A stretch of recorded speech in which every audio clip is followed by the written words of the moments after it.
Welcome to Human Happy Hour. Today, we are joined by Rahul Dubey. Rahul is a health equity activist with years of experience as a leader in the health and tech business space. He is famously known as the man who sheltered dozens of Black Lives Matter protesters from police in his Swan Street home. So welcome, Rahul. So glad to have you with us. Thank you, Jayson, Rena. Thank you very much. It's great to be here. Humbled to be here as well. Rena and I have a decade of history of working together, and we utilized her talents in writing and journalistic integrity and staying honest to the content. And one of my first startup actually, that was actually a transitional period for me. I had just gotten sober from alcohol as well too. So 6 months after that, I started help one of the founding employees for that startup, Wiser Together, and here we are now talking on the Human Happy Hour. So I like to say that we're always connected, and I've always wished you well, and now here we are again, and talking about social impact and some other things that are facing us right now. And Jayson, I appreciate you hosting and having me on board as well tonight. Oh, it's a pleasure. It's wonderful. I actually have a friend that is a protester. She used to be anyway. And she went to Washington, D.C. She was one of the people that tried to relax people with drums.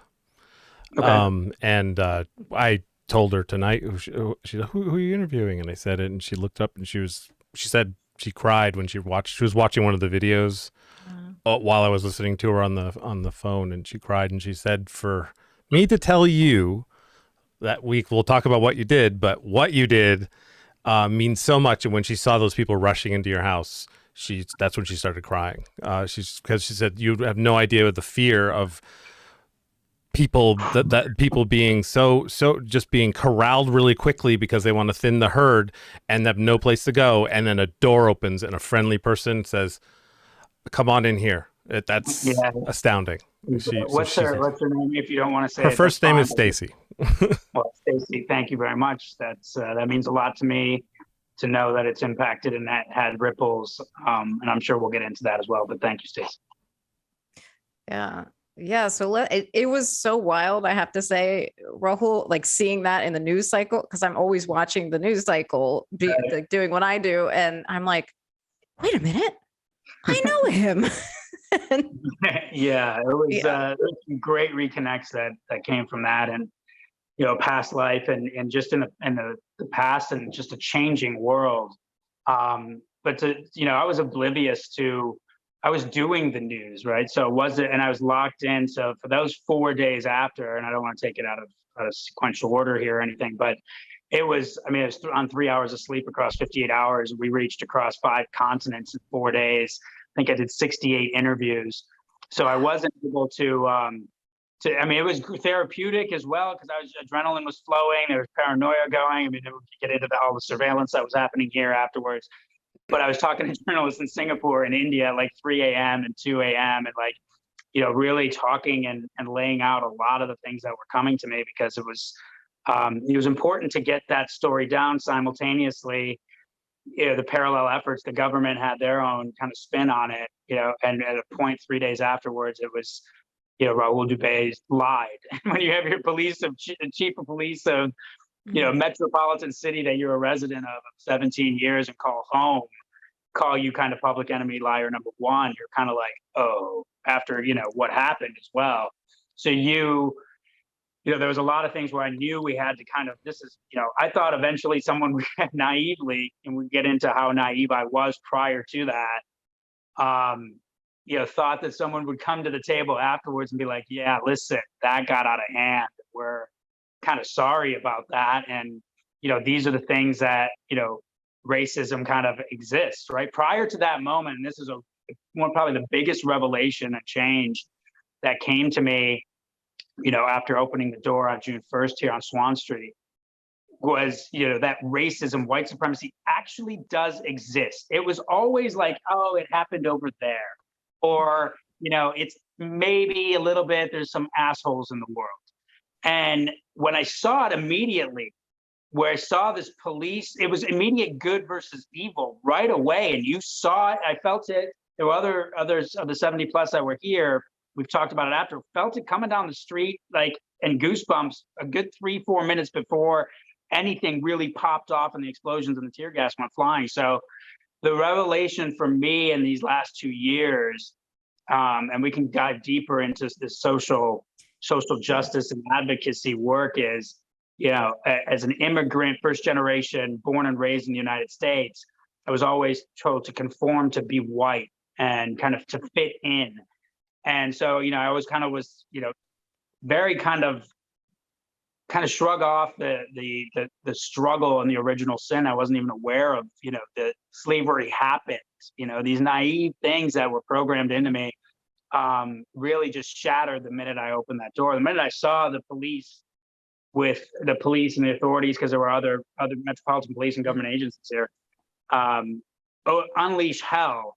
It was immediate. Like, the whole facade was shattered. So that's been kind of a major turning point for me in the last 2 years. And a lot, you look at a lot of the health equity work that I was doing. How was I able to even address health equity when I wasn't even knowledgeable to the fact that racism exists within this system of healthcare?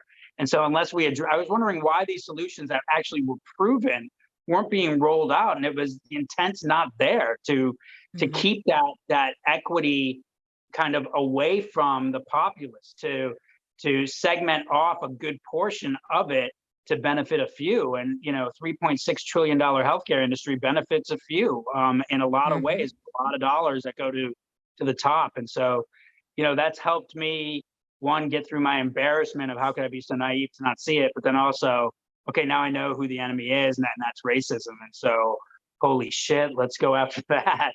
Yeah.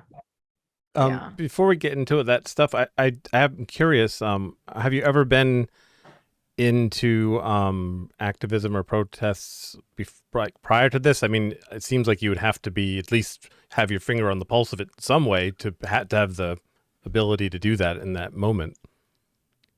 I had buried, like a lot of people, sure, passionate about things, but bandwidth issues or shrugging things off and not, it hurts me when I see a young Black male get shot by the police and nothing is done. But I get on my plane and catch the next meeting that I have. And that's how I used to be. I did march, and I was the liaison for my son's elementary school, and marched in the DC Gay Pride Parade, and got the kids to march in that as well. That was already set up when my son enrolled there. But we were involved. I wouldn't say I was an activist, but socially leaning, yes, but really not, and volunteering here and there, but not an activist in any way. And it was always, I thought I was in some way. I mean, you always convince yourself you're doing some good work in healthcare, bringing behavioral health tools to the underserved population, working with state Medicaid departments, driving innovation to drive down lower costs and make care and high cost prescriptions more accessible. So, but never, and talking about that and talking about consumerism, but not driving anything, using it as a means to a solution to transform a U.S. healthcare system, for sure. And that innovation has helped me in a lot of other things. But to advocate publicly, or to even really be in a march, sure, I would see a march go down the street and I would stand up and give it its respect, but I wasn't the one rallying in a way that I'm showing up to things now. So let's kind of, I guess, start from the beginning, right? Like, we're now 2 years in, so we'll kind of like ask you about the beginning and then kind of progress, as things have changed for you. But so that night, right? Like, what were you thinking? What was happening? And also, you opened your door, right? But you live in a block where there's row homes. Were you? Yes. I'm guessing 70 some people rushed into your house. You were the only one to open the door. Let me paint the night for you. It's kind of in 3 segments, because we were under siege for 10 hours in this house. And so it was about 7 p.m. or so. Gorgeous night like tonight. If you look out, this is the big bay window that's right outside. It's just a gorgeous June night. And I was doing some work. I have a social impact endeavor that I started accidentally in Medellin, Colombia. And I was meeting for the first time with the Colombian embassy in Washington, D.C. on June 2nd. And I also had a meeting with the World Bank in the afternoon. So I was just doing some prep work in this room here. And I saw that they announced curfew. And I like walking. I'm a night owl, and I like taking walks. The city's gorgeous at night when there's no crowds. But I thought I would take a walk out earlier because of curfew, and I kind of knew things were going to get messy. I had no idea what was happening by the White House. I knew that former President Trump had spoken in the Rose Garden earlier at like 4 or 5 p.m., but I didn't know what was happening at Lafayette Square. And so I took a lap around probably like 8 o'clock, and there's a Freemason temple up about 2 blocks away, and gorgeous Mediterranean sky, kind of 3/4 moon. Took a couple pictures, walked back, and there were about 150 police officers on the corner of my street as I'm walking back. And they weren't there when I left. And I was like, what is going on? So I approached one of the commanding officers wearing a white shirt. And I was like, hey, I need to get through. I live right there. He's like, can't do it. I'm like, buddy, I know something's going on. Is this a training drill or whatever? Can you let me through? And he's like, no way. I'm like, where do you want me to go? There's a global pandemic going on. Everything's closed. I'm 3 houses in. I'll go right in. And he let me through. And as I was going through, I get slammed into this wall that's a church across the street. And literally, Rena and Jayson, they were, 3 times the size of me, padded up riot gear, just like they're going to war. And almost knocked the breath out of me. But I was more startled than anything else.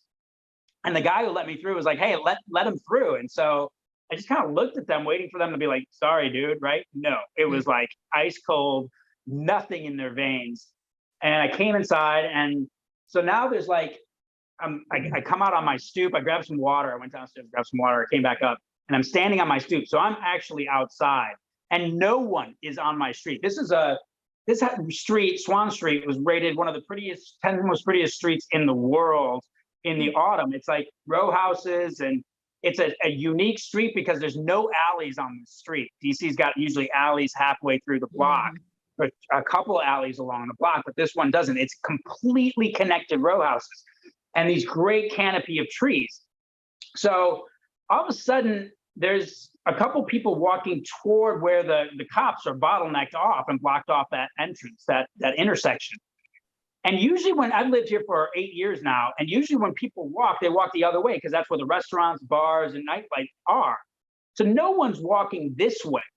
And I see a couple of people carrying signs, but they're in 2s or 3s. This is not a mass crowd. And I'm just kind of kind of looking at them going where do you think you're going to go? You should go back the other way.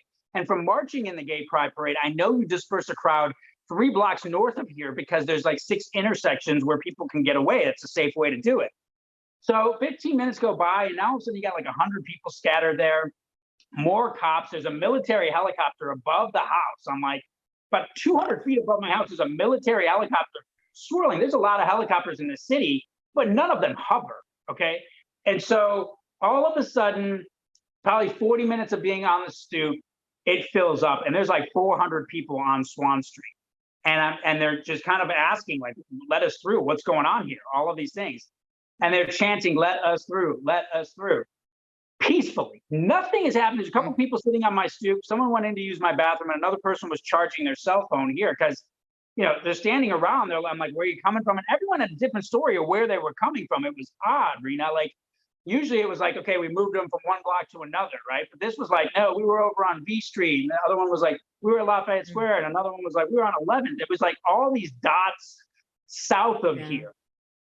And I'm unfamiliar with what's happening. I'm like, okay, guys, have a seat. I think you're going to be here for a minute, but you're welcome to sit down here. And so all of a sudden, I just got this chill. It's 9:15. I got this chill. Goosebumps go up on my arms, and I look over to where the intersection is, where the cops are, and I see someone lift up this kind of cylinder, and it just went off. And I open up my door, and I look, and there's a mother and daughter that was sitting closest to me on my steps. And I was like, get in. And they're like, what? I'm like, get in the house. And I open up the door, and I'm straddling the railing and my stairs. And I'm about 10 feet above the sidewalk that's in front of me. And I just start yelling, get in the house. And a sea of people start running through, and tear gas starts flying. And I'm hearing screaming, and this just bombardment, and just the railings on the steps were old wrought iron fence are like shaking. And so I like wedged myself between the railing and like hooked my ankle around it and just held onto the knob of the door and was waving people in with my left hand. And I had a better view of what was happening because I was up high. And so I could see the police brigade just moving down the street, just chopping down like 5 feet at a time. I mean, people were running away, Rena. They were hitting them in the back of the head, spraying pepper spray and tear gas into the back of this crowd. And they have nowhere to go. They're pinned in. So they're running in and they're scattering. And as I see this police brigade move about 35, 40 feet down the street, they clear my stoop and I look and there's nothing there. There's not a single protester. And like this takes like 10 minutes to happen. And I shut the door. And the last person comes in, we make eye contact. It was almost like slow motion. He moves up. I put my arm on his shoulder, just kind of tap him in. And I close the door and I look and I just see the sea of police officers swarming. And I close my door and I lock it. And that was the first time I got in this house. And inside this room here, I'm going to turn it a little bit. It was filled with tear gas, people. I'm screaming, get downstairs, get upstairs. And it is just pure mayhem. These windows are open. They're spraying pepper spray into the windows. And I run downstairs and I grab a bunch of red Solo cups and I just start filling up with water and handing them out. And run upstairs, downstairs, backyard, secure everything. You know, I'm telling people I'm moving them from this floor downstairs and upstairs because this is completely gassed. So finally, I open up some windows, get the downstairs door open. This front door is absolutely barricaded and locked. And after that subsides, I decide I'm going to go out and just be like, okay, like there's a situation that we have inside here. So I go outside and they have probably 200, 300 people kind of blocked off, completely secured, blocked off. And I look at these two RoboCops that are like right near my stoop. And I'm like, hey guys, I have a situation in here. And they're like, get the fuck back in the house. And so I was like, what? And they're like, I could tell like there was nothing.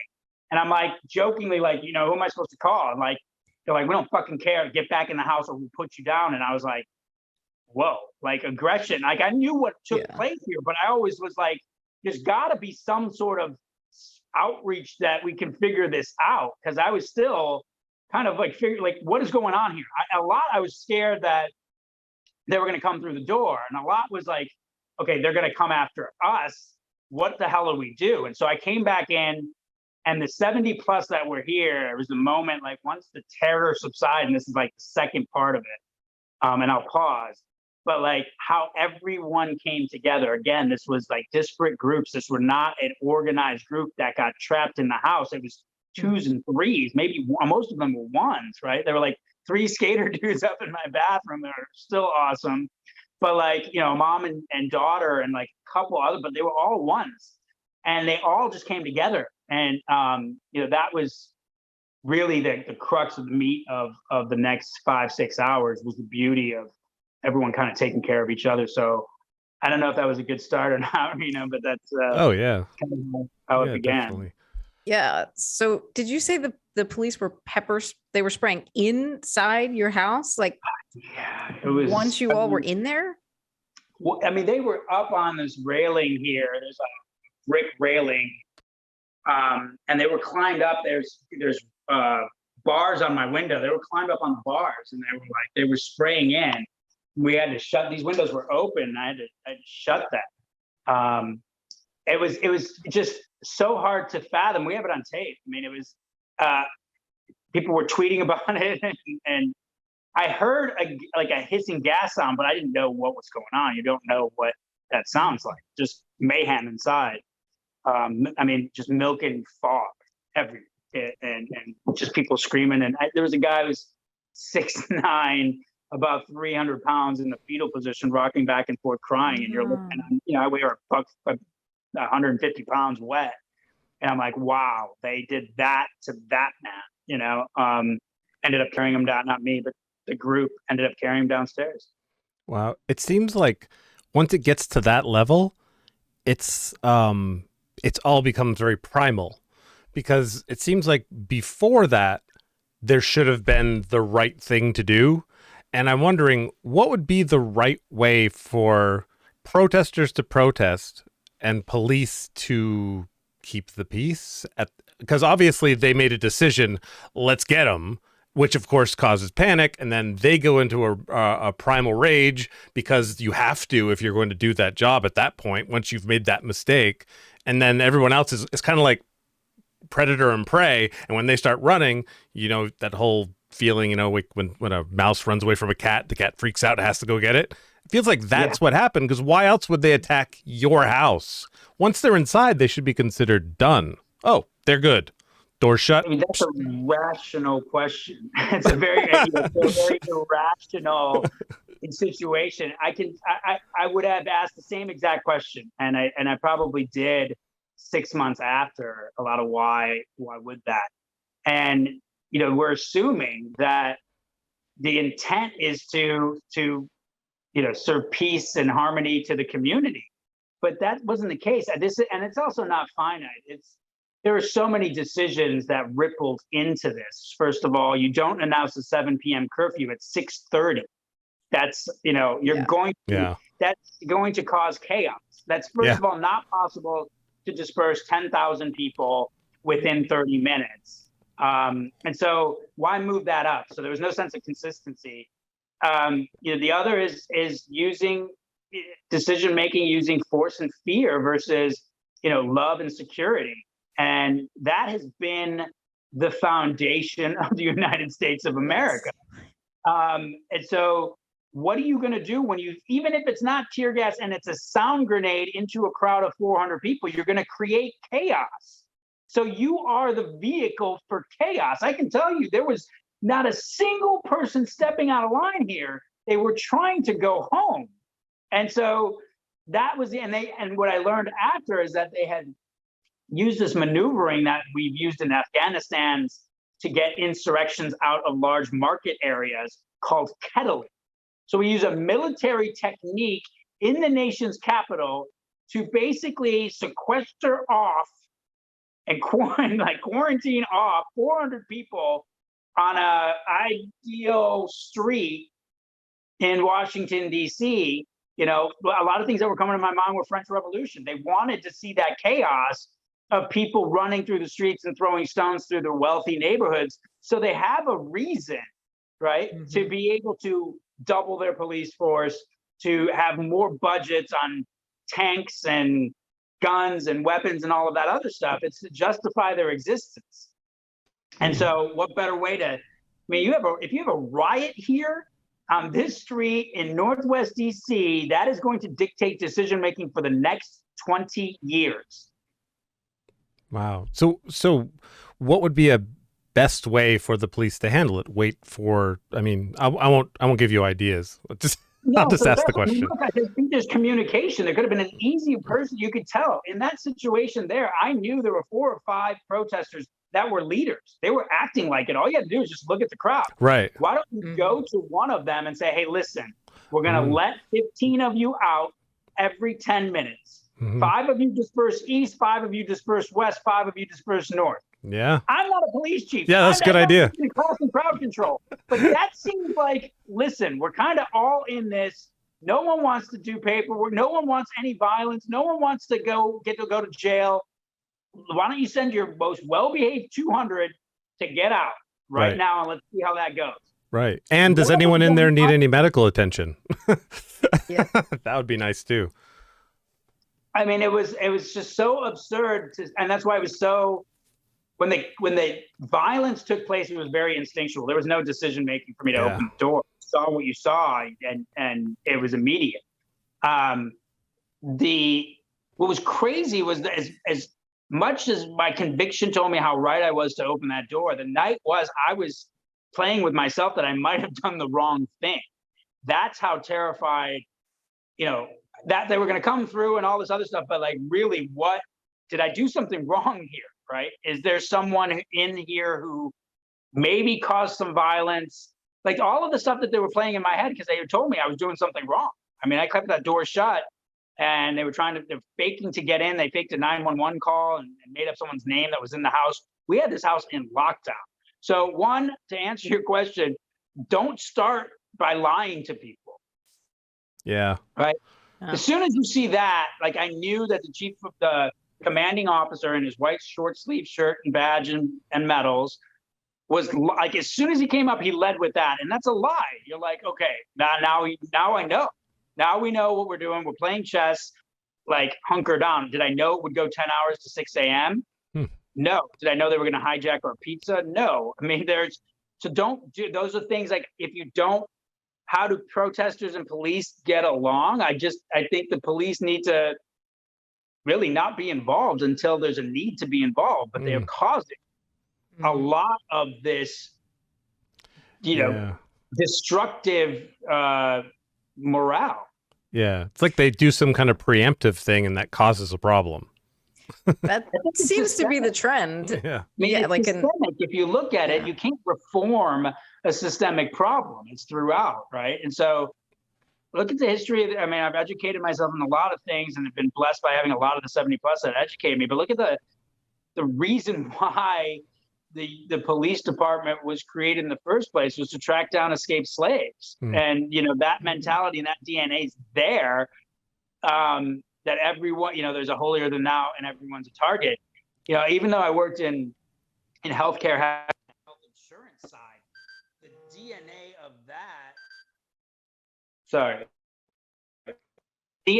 that was, a bunch of people came together, threw in a pool of money in case someone got sick, so we could all take care of each other. So the oranges of that are at least pure and a moralistic approach. Then let's go track down other human beings that are property. And so that mentality is still there in all the teachings, if that's what the foundation's built on.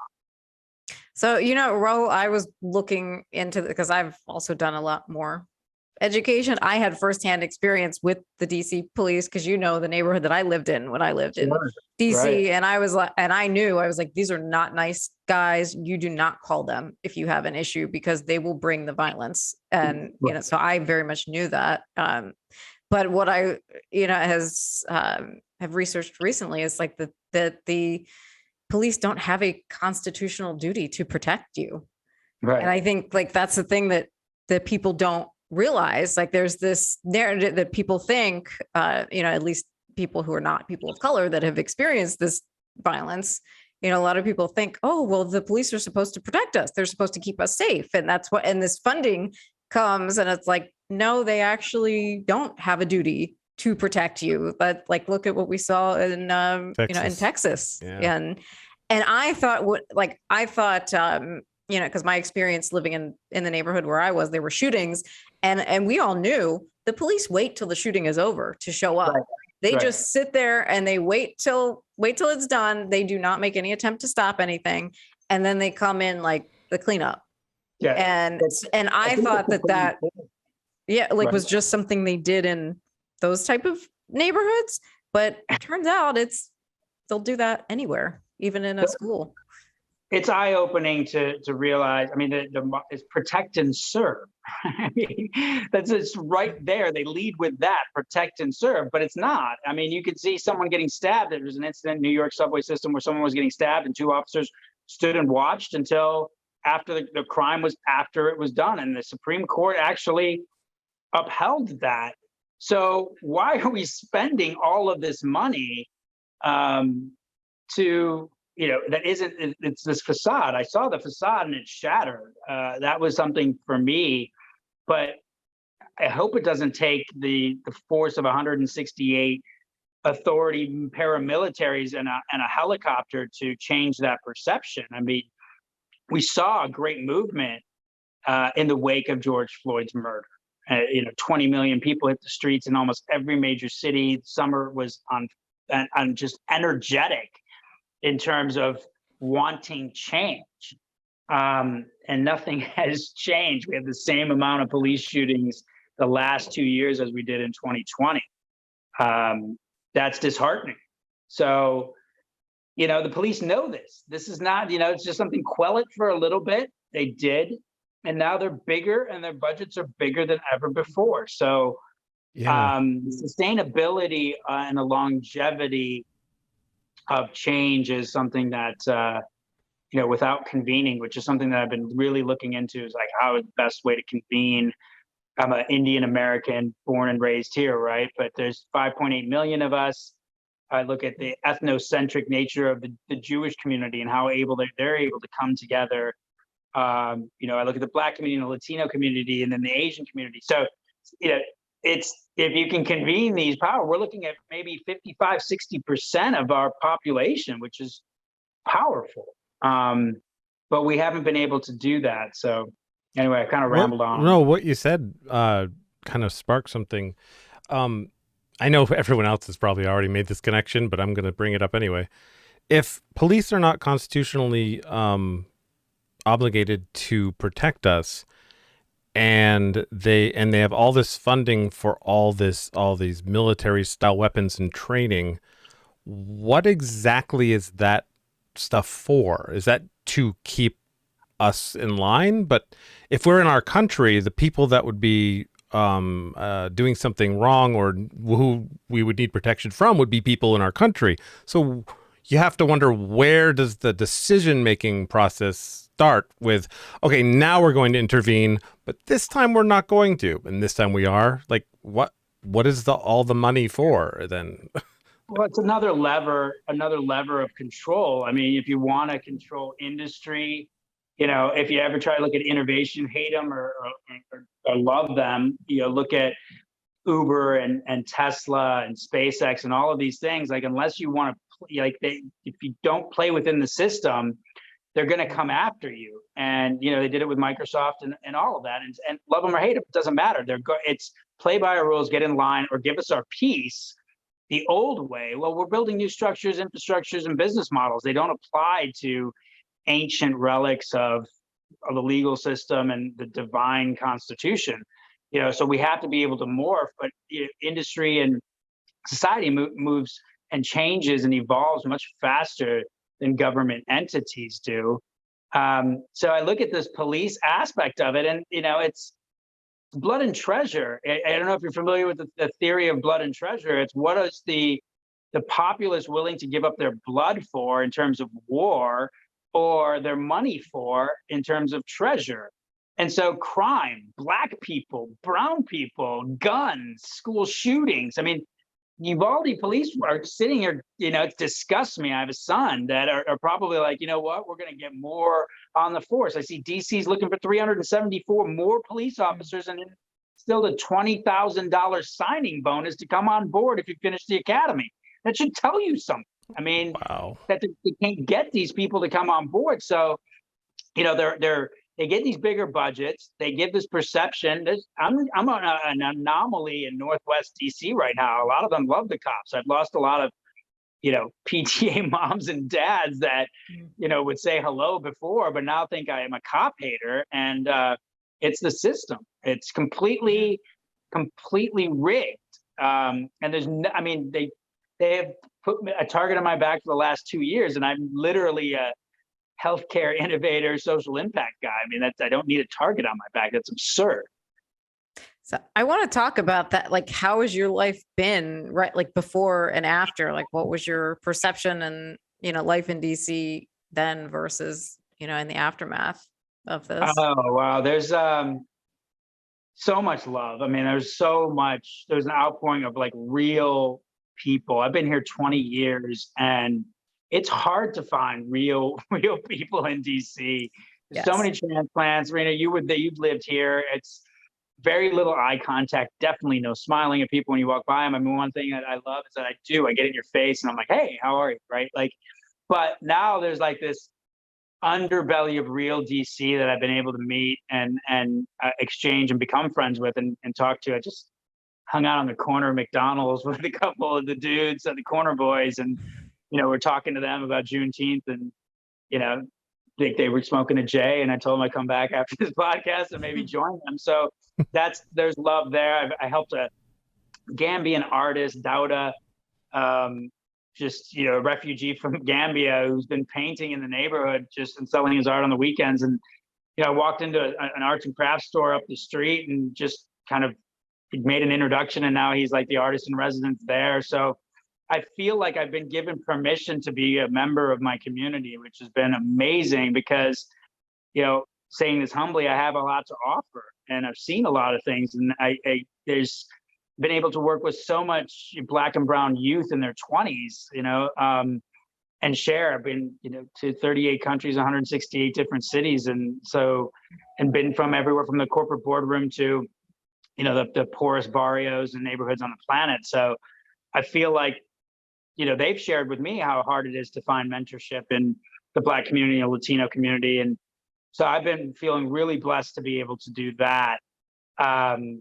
With that comes, 30% pure terror. I'm going to be vulnerable and tell you that it has not been roses. It's been a lot of anguish, especially late at night. I'm still in this house, and like I have not, not asking for sympathy in any way whatsoever, but I haven't been able to sleep a full night in this house since it happened. I've never thought that there would be someone watching across the street. Now I'll be looking out my window thinking that someone's there, or even laying in bed thinking that someone's going to come through the window. That, the probability of that happening is very slim, but the fact that I'm even thinking that is just too bizarre. And so I'm aware of it. I love walking, and so sometimes I'll walk and be in a kind of daydream or night dream in my head, and then all of a sudden you'll see a cop car, and that'll jar you. And so I've also, with truly can understand and really feel empathy and embarrassment. One, I'm embarrassed for myself, but empathy for what it's like to be a Black or brown person, Latino, or a Black person in America. They're born with that every day, and perceived that way. I got a glimpse of that after 9/11. I looked, like I'm a terrorist, I guess, to people. And so when I would go to the airport, I'd get that racial profiling. But that was something I chalked up to, I'm choosing to travel. Yeah, it sucks, but okay, I'm put in that situation, get through it, and I'm gone. But, to be able to get a sliver and a glimpse into what it might be like to be through the eyes of a Black person and brown Latino person in the US, it changes you. You can't really go back to, corporate retreats with CEOs. You can, but it can't be the only thing that you do. And so, one, it's actually has given me permission to actually lead with love and put myself and ask. I never would have taken an artist to a bougie arts and crafts store on 14th Street in DC and introduced them. I would have felt like, what's my role, right? My role is like, yeah, I know both. So my role is to convene just that and see if there's something beautiful that comes from that humanistic just approach. I didn't put a certain metric on it, like how much am I going to make or how big are we going to get and where it can be. It's my neighborhood, and I walk and I see things, and probably more so than other people do. That doesn't make me different and better. It just allows that element to bring a different skill set to the community. So that's helped a lot. And then also, I've been able to speak at the World Bank and some other things. And so that's put me and connected me to a lot of people, in different countries, Uganda and Argentina, and just great Australia, to talk about some of the work that they're doing. And that's led me to, be more, look into my innovation talents in a more inclusive way. And that's brought me to the innovation advisor for Inclusive Cities Lab at University of California, Berkeley. And that just, started through looking into the most vulnerable, which ends up usually being the minority population in a city. And so the disabled and the mentally challenged and the homelessness. And I was kind of always aware of those things by dropping off water, donating clothes. But okay, now it's more than that. It's more than check the box for me. So that's helped kind of negate the 30%. And then also, I'll wrap this up too. We're doing a feature film called Swan Street. It's been written. It's a 121-page screenplay. Beautiful.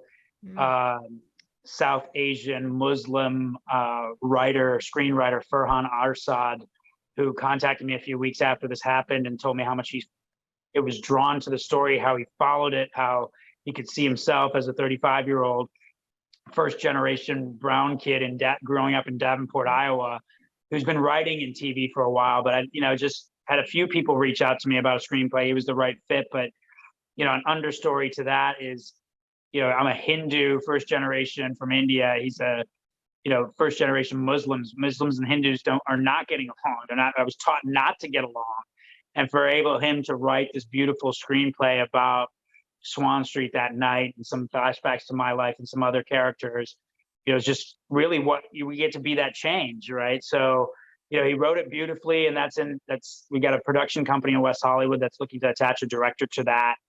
And we're doing a documentary that's in production. I have a known executive producer in Hollywood named Stephen Nemeth, who is working with me. I'm co-directing it right now. We're looking to get an editor on board. I'm telling you this in detail because this has been helping me with getting through it, because I have these two amazing things to be able to preserve the story, and then look at it almost, one, academically, and two, as an innovator, I look at it as a product. So I can delve into it. It doesn't make it easy, but I can delve into it a little bit more. It'll never be objective, but with a buffer.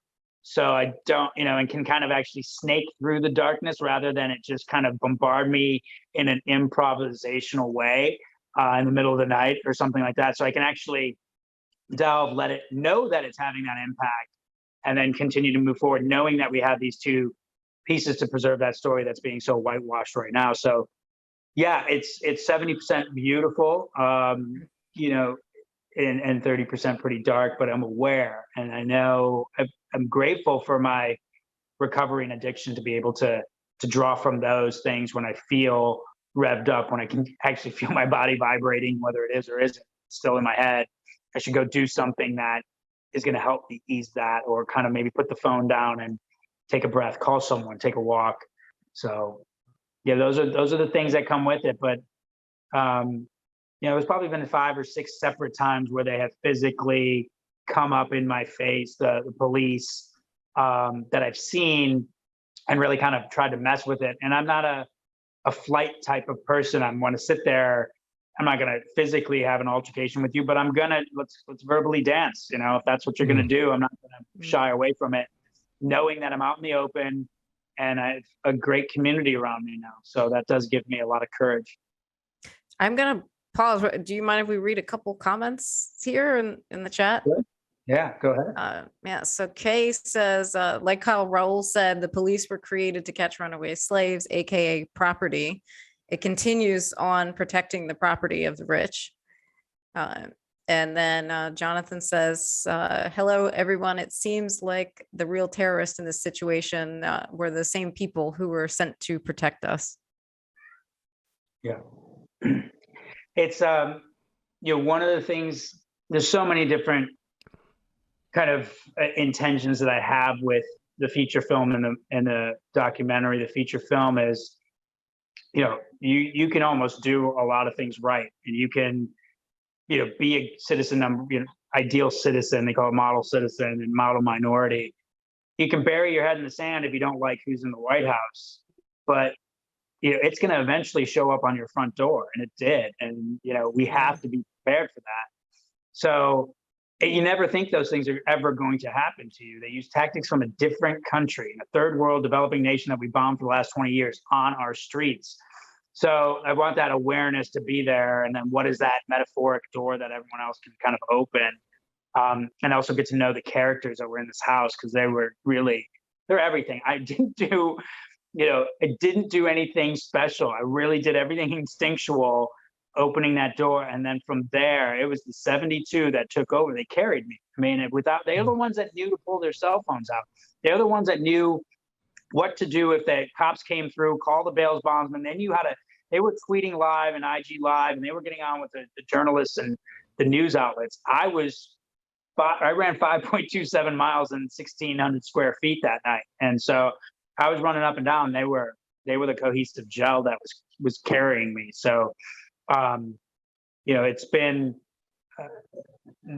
one of the greatest things that I've ever been able to do, but it's all been compounded from, being able to lead with love and open your heart. Every time I've been able to do that in the past, it's always played out. The formula is there.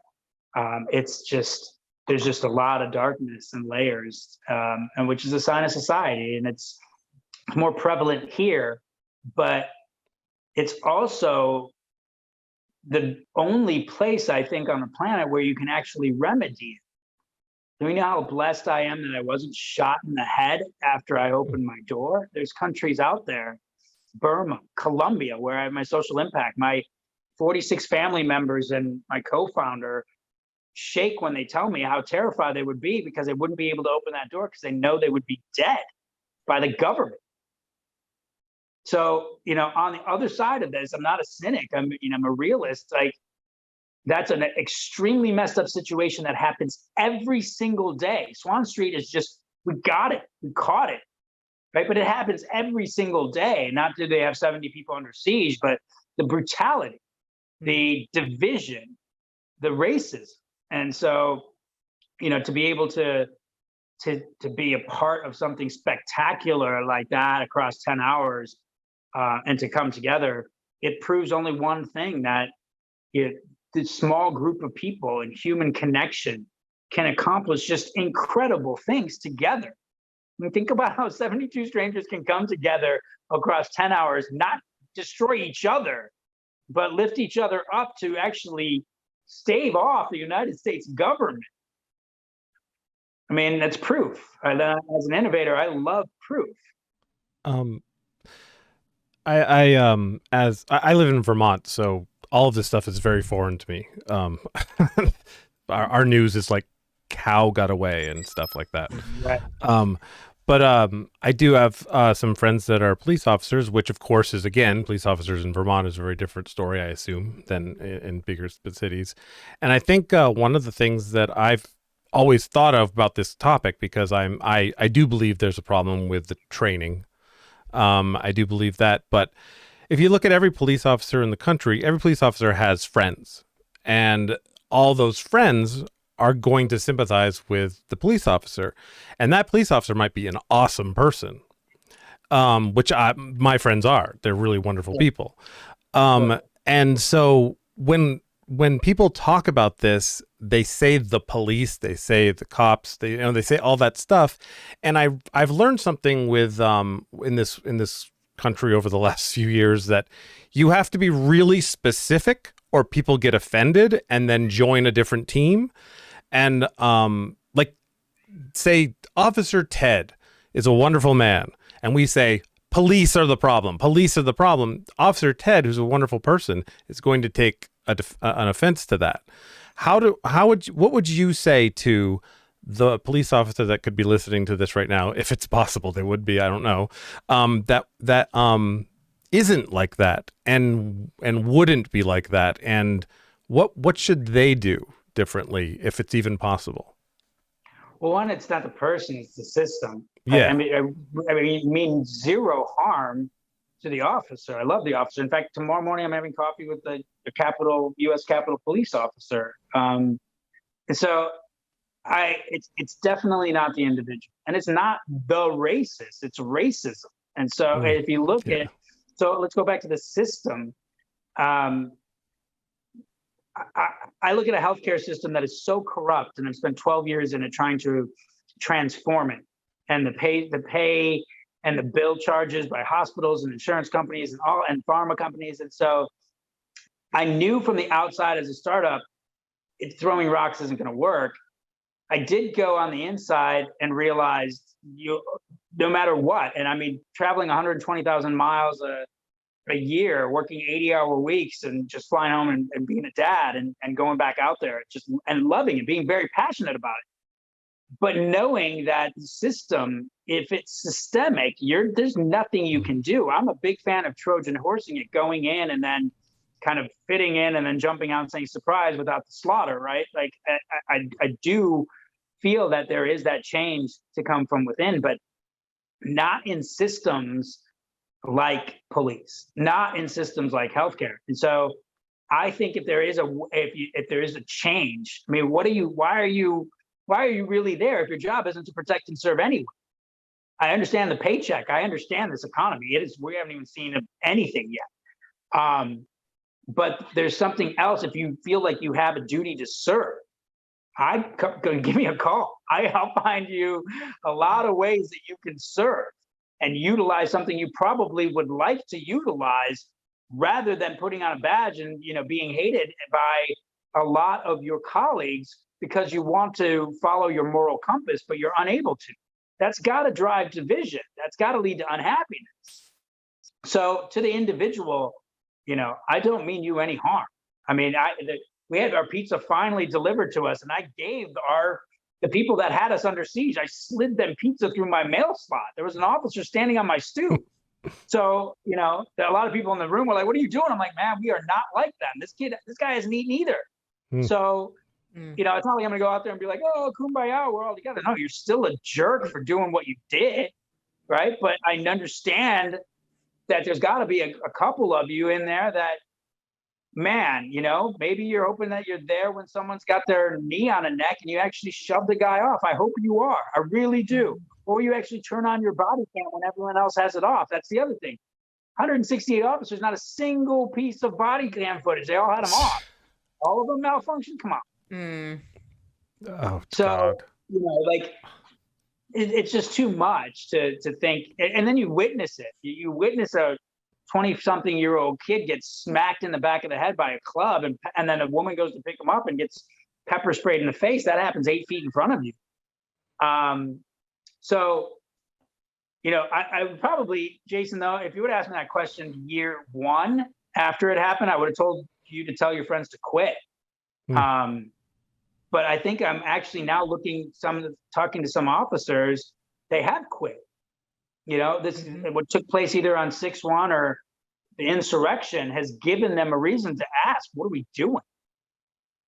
That's the insurrection. The documentary is titled 6/1B16. It's June 1st versus January 6th. Look at the response. Look at the juxtaposition. Let's ask a series of questions and apply them to exactly the 2 days. See what that reveals. Why is there 168 police officers on my street corner before one peaceful protester shows up? Yet Proud Boys, 40 of them, are allowed to walk down the Capitol and break through, as we're seeing, and we wait 3-4 hours before the National Guard even shows up? I don't know. I mean, so that's what I'm hoping that the documentary is going to start revealing some things. And through that process, I've been able to connect with some police officers that they have to be asking what they're doing. I know I was asking myself that in healthcare. It's like, we have a solution that provides behavioral health services to the most marginalized, high cost, people in our cities that we serve.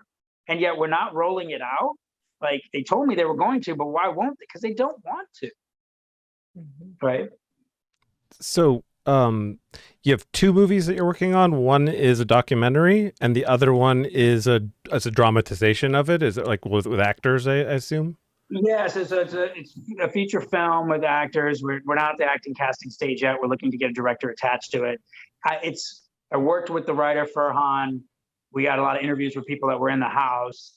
It's definitely not parallel efforts with the documentary. It's more that night separate. I'm the protagonist.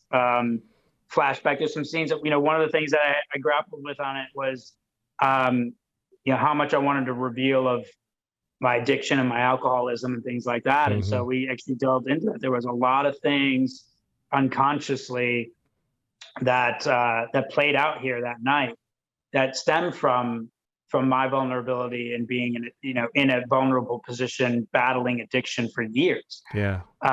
And those lessons of love and whenever you're frightened and terrified or in the most vulnerable position, it's not force, it's love and compassion that's going to get you through that. I know that. I didn't think I knew that, but I'm glad I know that now. And I'm glad I applied that. And they all applied it to me. So it worked out. Are you okay with talking about that at all? Because the movie or the addiction? Addiction. I'm pretty passionate about addiction. I've had friends and stuff, but let's ask people where before we get into that, where can people see the movie? Oh, yes. Well, we're making it right now. So so when's it? Where can they donate? Yeah, or can people support this? The documentary, I think right now, the next piece is bringing our editor in. We have some funding from the International Documentary Association. We have a mechanism to gain funding through that. The most important thing is always building the team together, who you run with. So we are in production. The great thing is a lot of the footage is already shot. So we're about 75% of it laid out and kind of know what that is. So I'm hoping that we'll go through a funding round here in July, and I'll be able to share some of that information with all. Oh, nice. I appreciate it. Great. Yeah, we'll keep an eye on it and let people know. And if you want to ask any questions, I may or may not be helpful, but I have some experience making films, so I just Wonderful. You made me excited when you were talking about it, so I was like, grabbed it. I would absolutely love to pick the brain off on. I'm an outsider here. Again, I find myself like, where I was 12 years ago in healthcare and in early sobriety. I think it's different. One, my brain was rewiring itself about, the addiction. If I go back and do an inventory and kind of archival review of when did I start drinking at a kind of alcoholic level, and I'd probably say from 20. And if I really can look at it, I can probably go back to 17, right at college. And it stunts you. It absolutely stunts any ability for growth, both emotionally, maturity, physically. You can rebound because you're young, but there's this gap in me. I think that's why everyone's like, wow, you're so young. I'm like, no, I'm just immature. I just got stunted for this emotional growth while I was alcoholically, inducing myself to get through life for 15 years. So, you look at it and I pick up, and fortunately, could have actually gone the other way. And I had tried to quit drinking for a lot of other people, for a lot of other reasons, until I was absolutely knocking on death's door, and was able to, really contemplate suicide, and looked at myself, and I was a nanosecond away, going one way or the other. That's how fragile it is. We're going on 12 years ago. And I picked up the phone and called 911 on myself. So, those are, and began the journey of not picking up a drink and, relearning how to live. And so, there was that going on when I got into healthcare, and I could actually kind of relate a lot of my own experiences in healthcare, navigating healthcare with an alcohol-soaked mind, and just your brain screaming at you while you're trying to kick the sauce.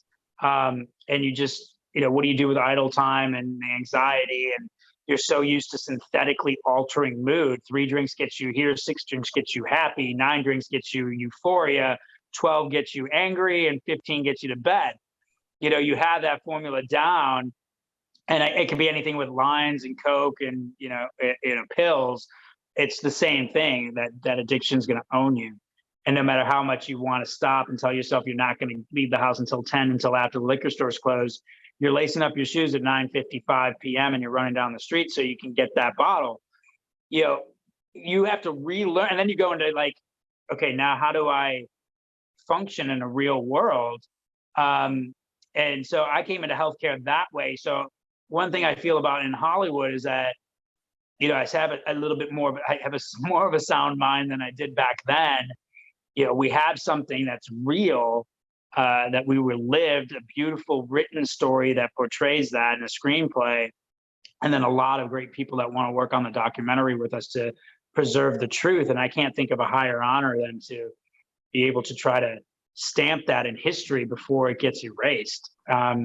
So, that's what's fueling me. I was on an outsider once before, and definitely in a lower situation, lower level than coming in now. So I am also eager to learn about the industry. So I will pick your brain about it for sure. Yeah. See, that's wonderful. I hope I could be of help. You're sober 12 years. Is that right? What you said? 12 years next month. Yeah. So congratulations. July. So thank you. July. That's 17th. like a 1%, right? 1% of people that yeah, there's something like that. I want to say like 10% actually do, and then most of them, 8% will slip up within the first 3 years. But congratulations. Yeah, thank you. It's definitely it's not a trophy, but it's the greatest accomplishment. It allows me to be a present dad, and it's really great. I mean, my son's amazing to me, and loving him is the best gift I can have. But it allows me to be a brother and an uncle and a brother-in-law and a son, and opened my door. So yeah, and to be able to go in and I love traveling, and so usually when I would travel, I'd spend a lot of time at a hotel bar, an airport bar, a beach bar, spend the morning sleeping it off. And I've been able to go deeper and further into areas off the grid and meet like really special souls. And I was able to start a social impact endeavor in Medellin, Colombia because of that.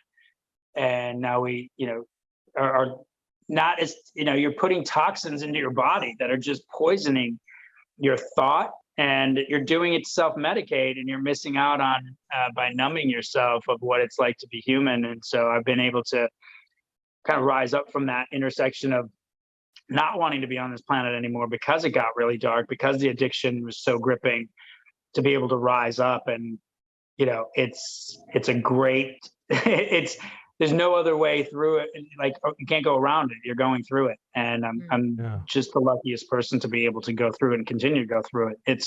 It's now a conscious decision. And that's like the easiest thing in the world, because I know how that ends. Yeah. Once you get over that first, the physical, the physio, and then the psychological, now it's kind of like, man, that's death. If I go there, I know in 6 to 8 weeks exactly where I'm going to be, and that's in the gutter. So there's very rare moments in life that you can actually, the ending, right? You absolutely have tried to rewrite that ending, and it absolutely ends exactly the same way. It's like it's a bad relationship, right? Yeah. You know it, and like, but this is gripping, and it's you against you, and it's still there. I mean, I don't ever am tempted to go get a drink. There's times where I'm like, oh, that might be nice to taste that, but I'm like, no, it's just not worth it, that's a gift. And then like, that's not easily achieved. That took me a long time to get there. But it wasn't painful until that moment, until that epiphany. There were so many wins, Jayson. I think you'd asked me, like, you have friends and like to talk about the addiction. That's why I'm going down here. There's little wins all the way through, like going to the gym. Like, that was a win for me. I became the best shape of my life, not because I was obsessed with it, but I needed to kill 2 hours, right? Conversing with people and really listening to them rather than ordering another round. That gets you to being able to tell bullshit right away. That's awesome, right? Like, not having to like tolerate bullshit, and then getting more things done by noon on a Saturday than you would all week. I mean, that's so it's opened up so much, and it's taught me that love is not finite. There's no such thing as bandwidth parameters when it comes with leading with love. That's something I would have been able to find in active addiction.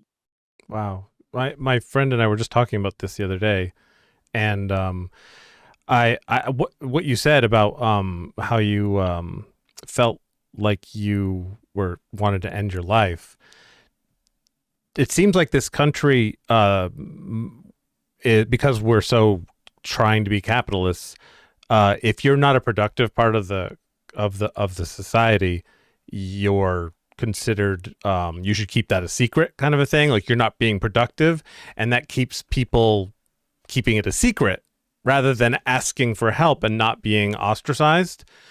Do you feel like if you would have been able to come forward before you decided to come forward, would you have had the same thoughts, or was it actually based in pure chemical depression, or like support might have been helpful? I remember saying for the first time, "Hi, my name is Rahul, and I'm an alcoholic." I remember it leaving my lips and knowing I was never ever going to be able to take that back.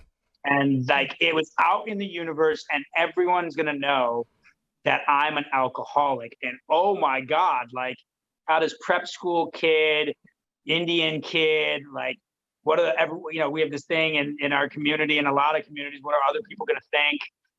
Like, that's just like, you're done. Like, alcoholics were for Black Medicaid population living in the gutters of inner cities, like, not you. Right. And I think that's like that with so almost every mental illness. People I love have bipolar disorder and still others are suffering from addiction, and they only have 3 Chardonnays a night. It's a lot.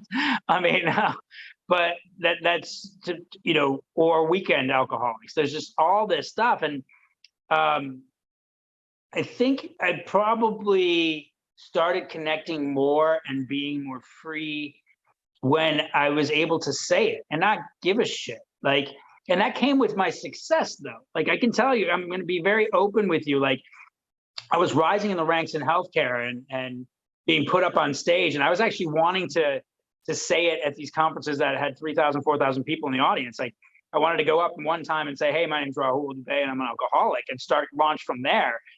See what the reaction was. And I was actually told not to by some people close to me because that stigma, because I was rising. You're here in DC, you don't share your vulnerabilities. Yeah. You don't share that at all. Like, your review when you're sitting down, they might be like, "Oh, but he's an alcoholic and he could relapse," or he must, or any kind of cognitive bias because a family member was an alcoholic. You don't know. And I think one of the things that COVID has done has helped us empathize with each other and to be able to, because of, we know what loneliness is, we know what isolation is, we know what anxiety is. It forced us to the point where we had to be able to raise our hand and say, "Hey, I'm not doing so well. Is anyone else not doing well?"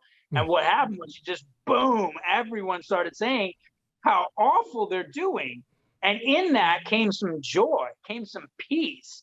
And I think we can ride that wave moving forward. Like, literally, this not in a funny way. We're all really dysfunctional and fucked up in our own right, stemming from our parents or stemming from society or stemming from something.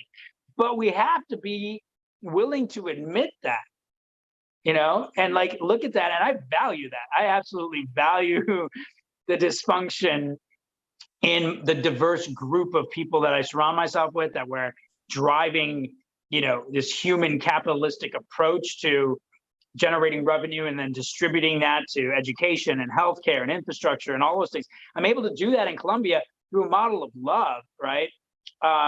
Because I'm able to say that I'm not perfect, that I don't know what I'm doing, that I'm here out of my element, and you have the tribal knowledge. And so I'm surrendering to you. So I hope that we're there. I hope it doesn't turn into this self-help guru stuff that's been going on for a while. Technology's made that very easy. I think a lot of people are getting kind of trying to fit themselves into a box. And I think that it's the best way we can go doing it is, one, if you're on any sort of chemical dependency, you're not going to be able to get through. You got to get rid of that. And that's only going to happen when you're ready. But then the other is who you run with and who you listen to is everything. It's absolutely everything. And like, I've been fortunate enough to kind of procure this amazing group of people around me. That's the only reason why I am who I am. It's the only reason why I've been able to open my door, build a farm, have a garment factory and a shoe company and an art gallery in Colombia in a language I don't even speak. I don't even speak Spanish, right? So it's all from being able to really just be myself and have people accept you for that. I mean, it's ironic. I did my communications paper in college on P.T. Barnum. I was fascinated by the circus and like how, and then him, and like, it's always the underdog and it's always kind of the outsider and the rebel. And I just saw this and I was like, man, he just got this band of misfits together and put them under a parachute tent and people came. And it was just like conviction and saw the beauty in diversity. And I teach my son that, and anyone else that's around, that the number one thing you can be is not smart, but surround yourself with diverse people and the intelligence will come. I love so much about that.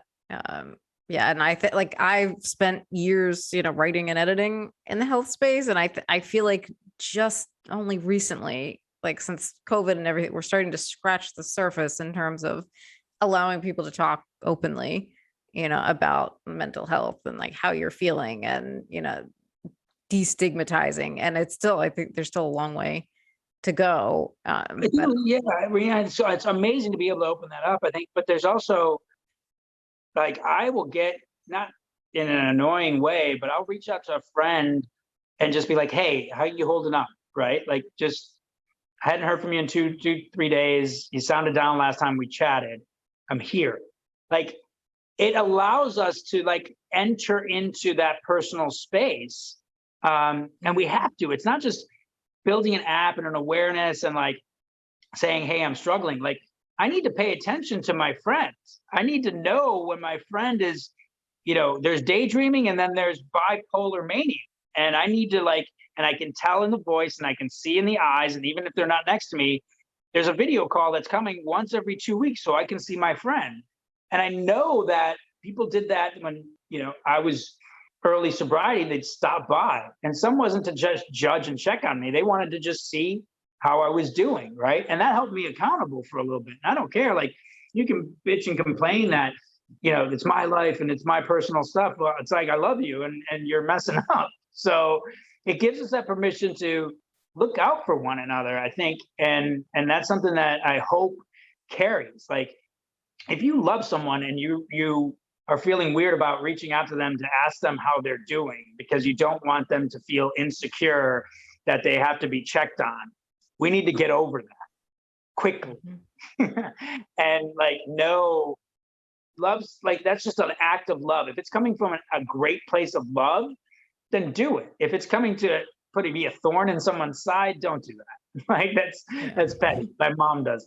Like, just and then like ruins the day, and then she tells me she loves me and we try to mend that, and that's as complicated as it gets. But like, I think if you're coming from a good place, and it doesn't have to be someone you love, it's a stranger. I dropped off a water on the corner. This guy was hanging out by a telephone pole and just put it by his feet. That's, if he gets offended by that, then so be it.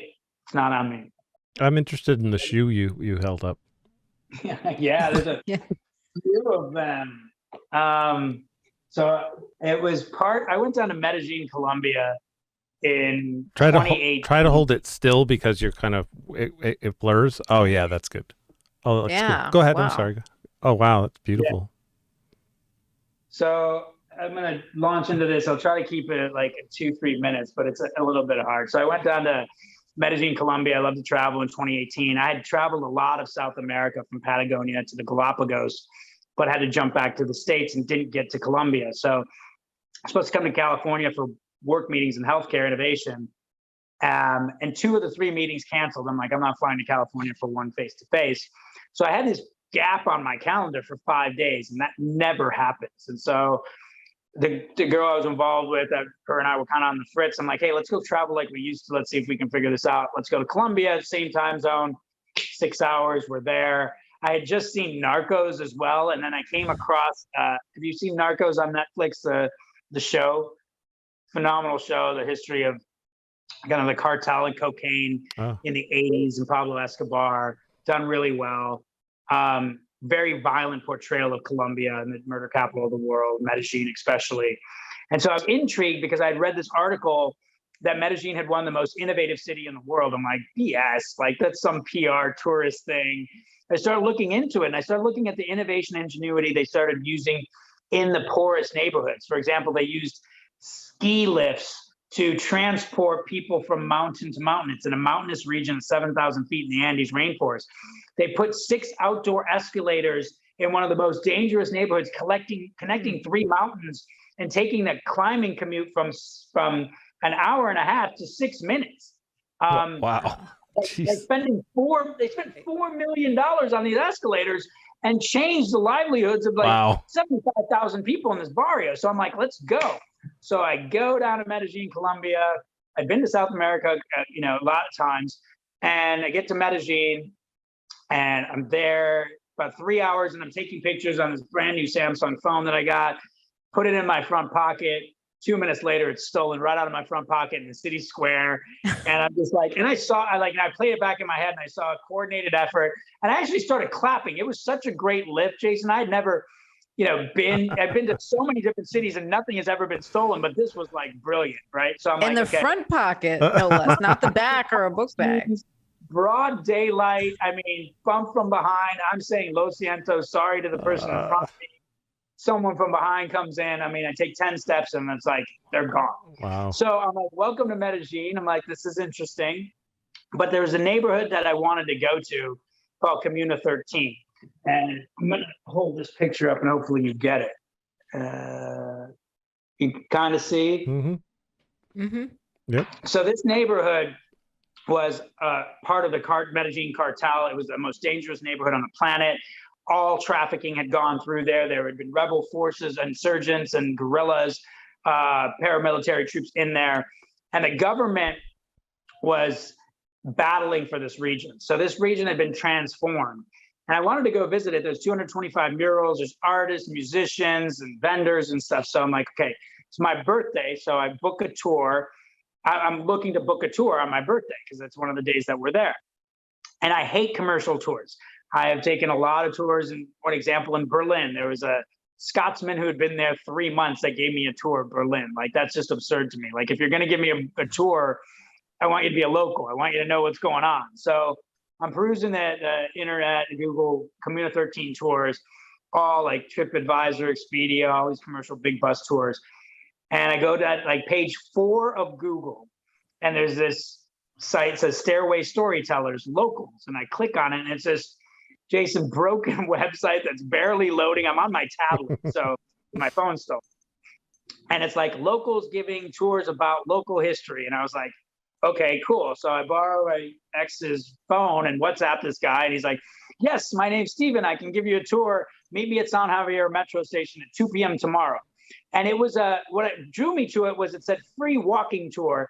If you're happy with it, you can pay us at the end. So I was like, that's kind of interesting. Like, you know, like he's looking for tips and he's not charging tickets. And so I'm like, okay, cool. I'll see you at 2 p.m. And I look at the metro station and it's like the most dangerous metro station in the city. And I'm like, okay, but it's past the concierge.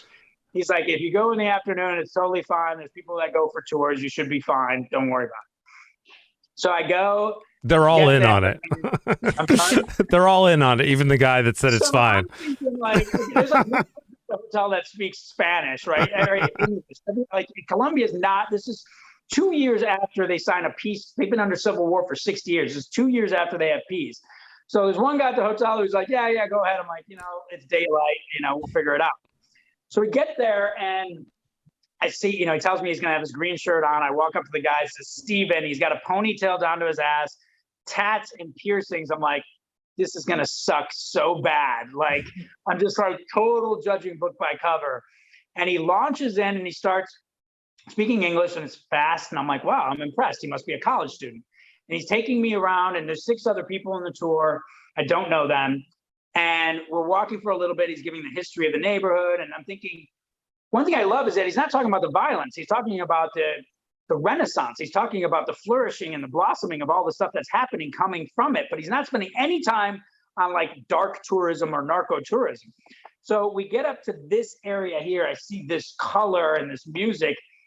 And I'm like, Rena, how come I've never heard of this place before? It's just infectious. And I break away from the crowd a little bit. I'm always kind of within eye shot of it. And I'm looking at the vendors and the art and I'm looking at t-shirts and all this other stuff. And I come back to him about 30 minutes later, and I don't want to interrupt him because, he's going through his story. And my ex is like, okay, we have to go to dinner now. And I'm like, because it's my birthday and she had booked a place. So I had to leave about 30 minutes early. So I'm like, hey, listen, I gave him 50,000 pesos. I'm like, this was great. I'm sorry we have to leave, but this was incredible. And I get on one of the escalators that's in this neighborhood. And I take 2 of them down and something's pulling like in my head. I'm like, you know what? There's something magical about this place. And so I ran back up and I was like, hey, and he turns around, Steven, and I look at him and I'm like, come here for a second. And he thought I wanted, like, I gave him too much money. Now that I know him, he's like, I thought you wanted your money back. And I look at him, I'm like, hey, you grew up here? And he's like, yeah. And I'm like, when did you learn English? Because no one in the country was speaking English at the time. He's like, about 18 months ago, I saw tourists and gringos coming. So I got a notebook and I started watching English cartoons and I taught myself enough English to take an exam so I could enroll in English classes. I go, what are you doing later? I'm in innovation. I'm not gay. You need to come to my hotel so we can hang out. And so my hotel, and I just want to do this. That's the best pitch. Yeah. What are you doing later? I'm not gay. I'm an innovator. I'm flamboyant, like just in his face excited, right? Like, and I'm like, come to my hotel, like whatever. Like, and Colombia like has a lot of tourists that come for partying and prostitutions and drugs and stuff. And I just was like, anyway, this is Steven and his family now, but he showed up at the hotel the next day. We started talking. He brought an artist friend who's done these shoes, who's done some of our artwork.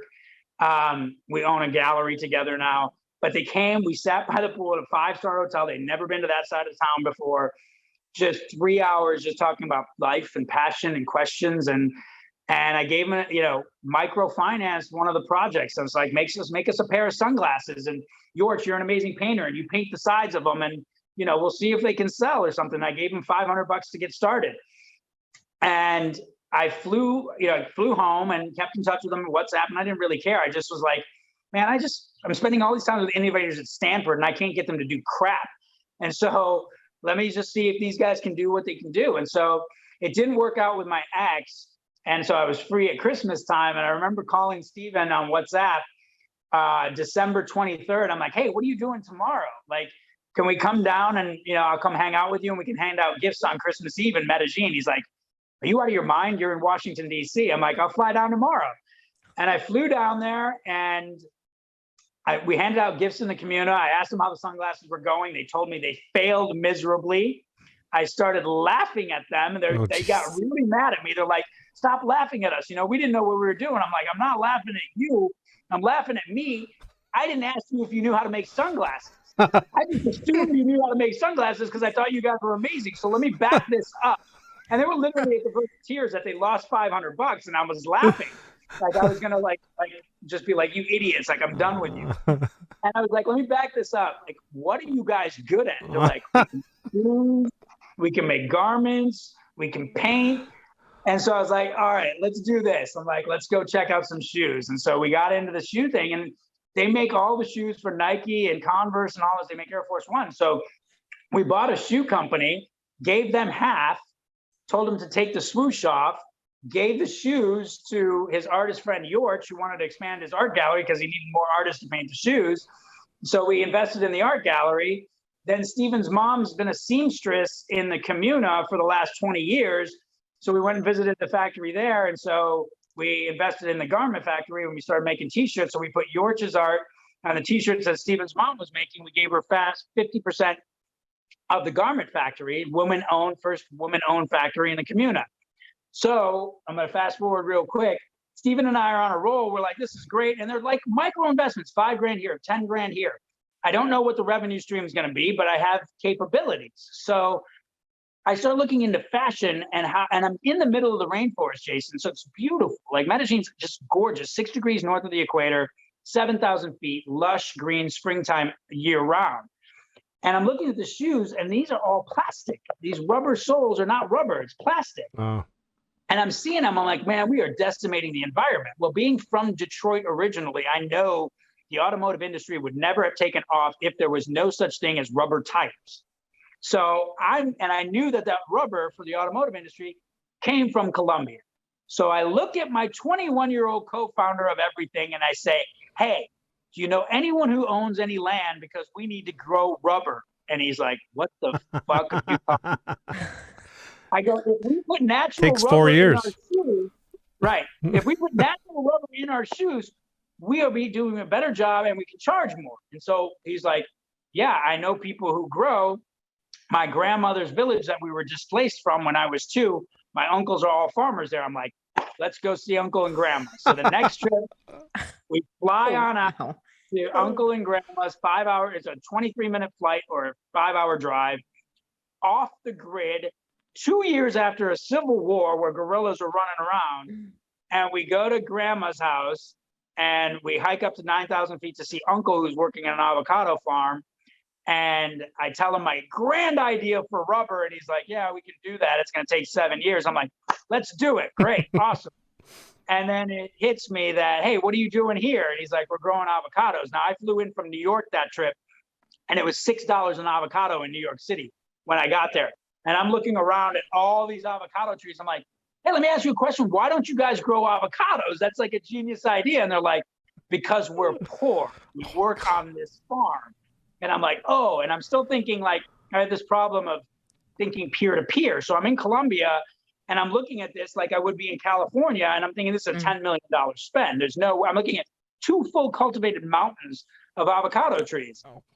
And so I don't even ask. I'm not going to do a private raise like, hey guys, I'm going to be an avocado farmer. Let's go raise money, right? Like from healthcare innovation to avocado. And I just didn't want to make the same mistake that I made with the sunglasses. So I went back and I was like, listen, you guys know this stuff.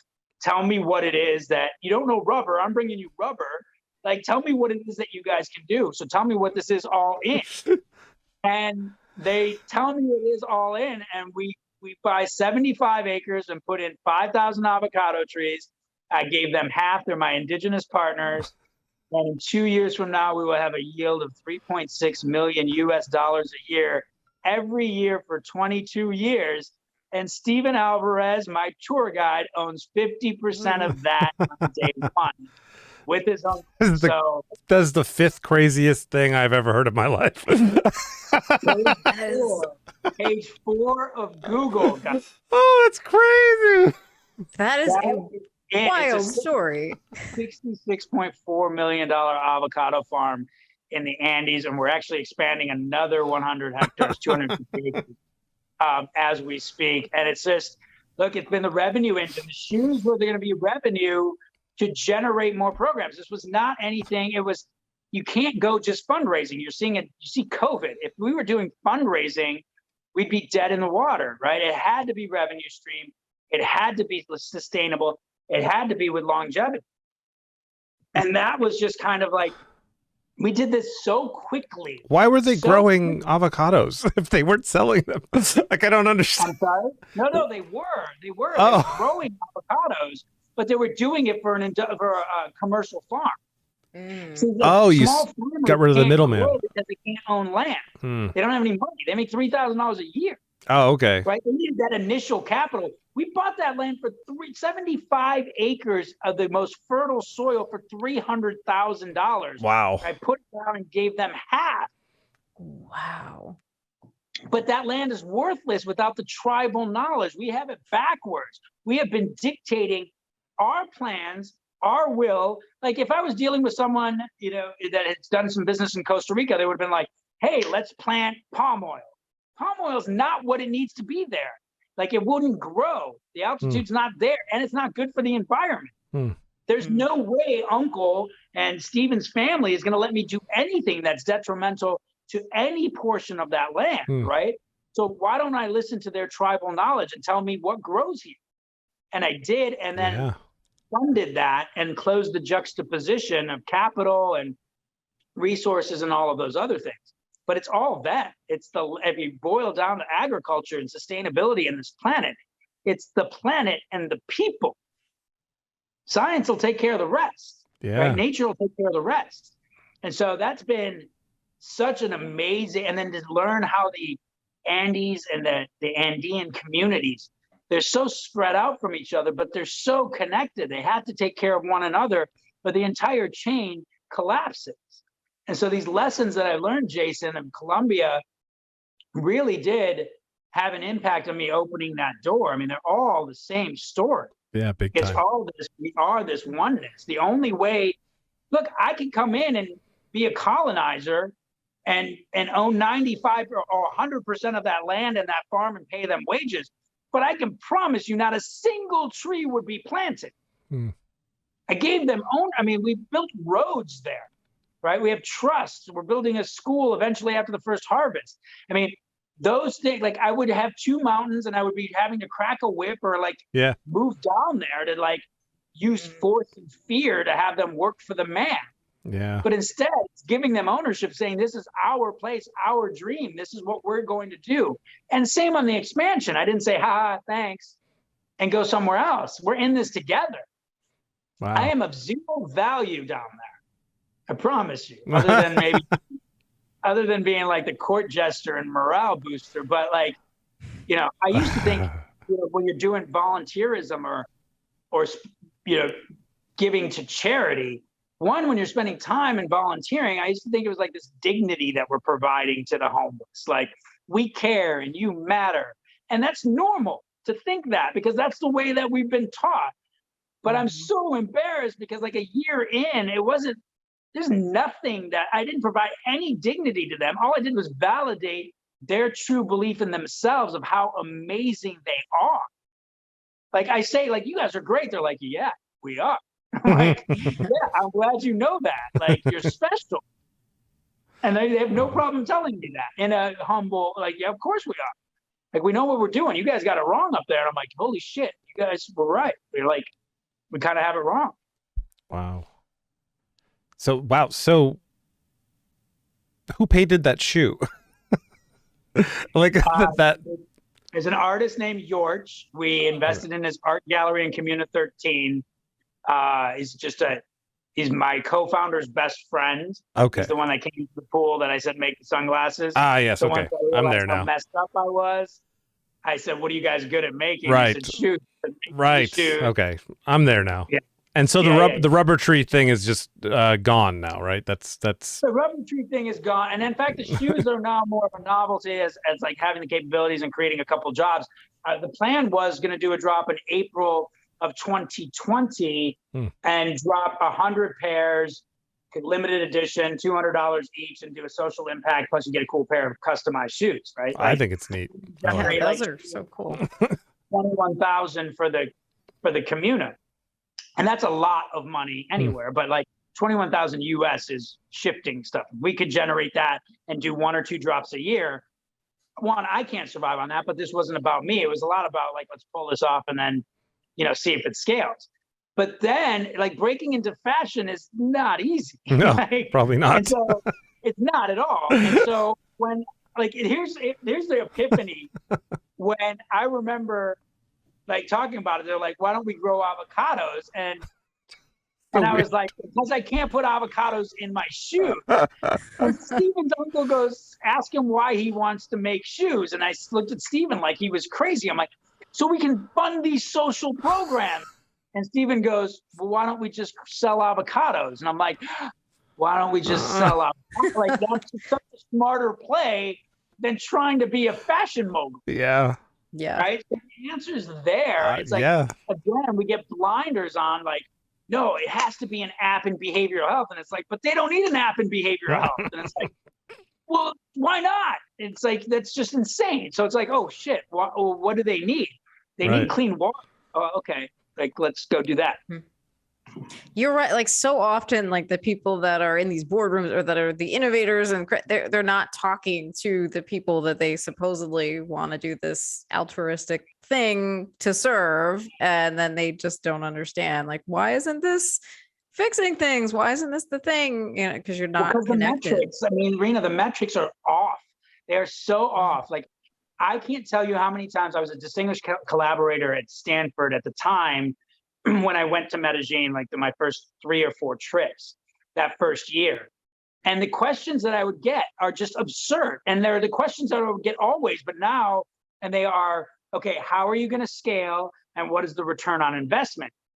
I don't know. I just know I got a really dope shoe that these guys created in like this really cool, badass neighborhood that used to be the neighborhood of Pablo Escobar, the most dangerous criminal mind in the world, and we're going to go do something pretty cool with it. I don't know what. And if worst case scenario, it cost me 10 grand, but I got a great adventure story from that. There's a metric, and I led with love, right? I was willing, not like those assholes, they're going to rip me off. Like, that's a lesson, dumbass. Like, you just gave a bunch of Colombians money. Like, what do you think is going to happen? That's a joke, but it didn't. The opposite happened. You just gave ambitious entrepreneurs that were looking for a little bit of jet fuel. You just gave that to them, and then you didn't let them go. You pushed them. You're like, we're right behind them. I'm behind them the entire time. And the beauty of it is this juxtaposition, right? Like, I was one of my mentors. I don't know if you knew this, but he was the former CEO of Kaiser Permanente, Bernard Tyson. He passed away in January 2020, heart attack at age 60.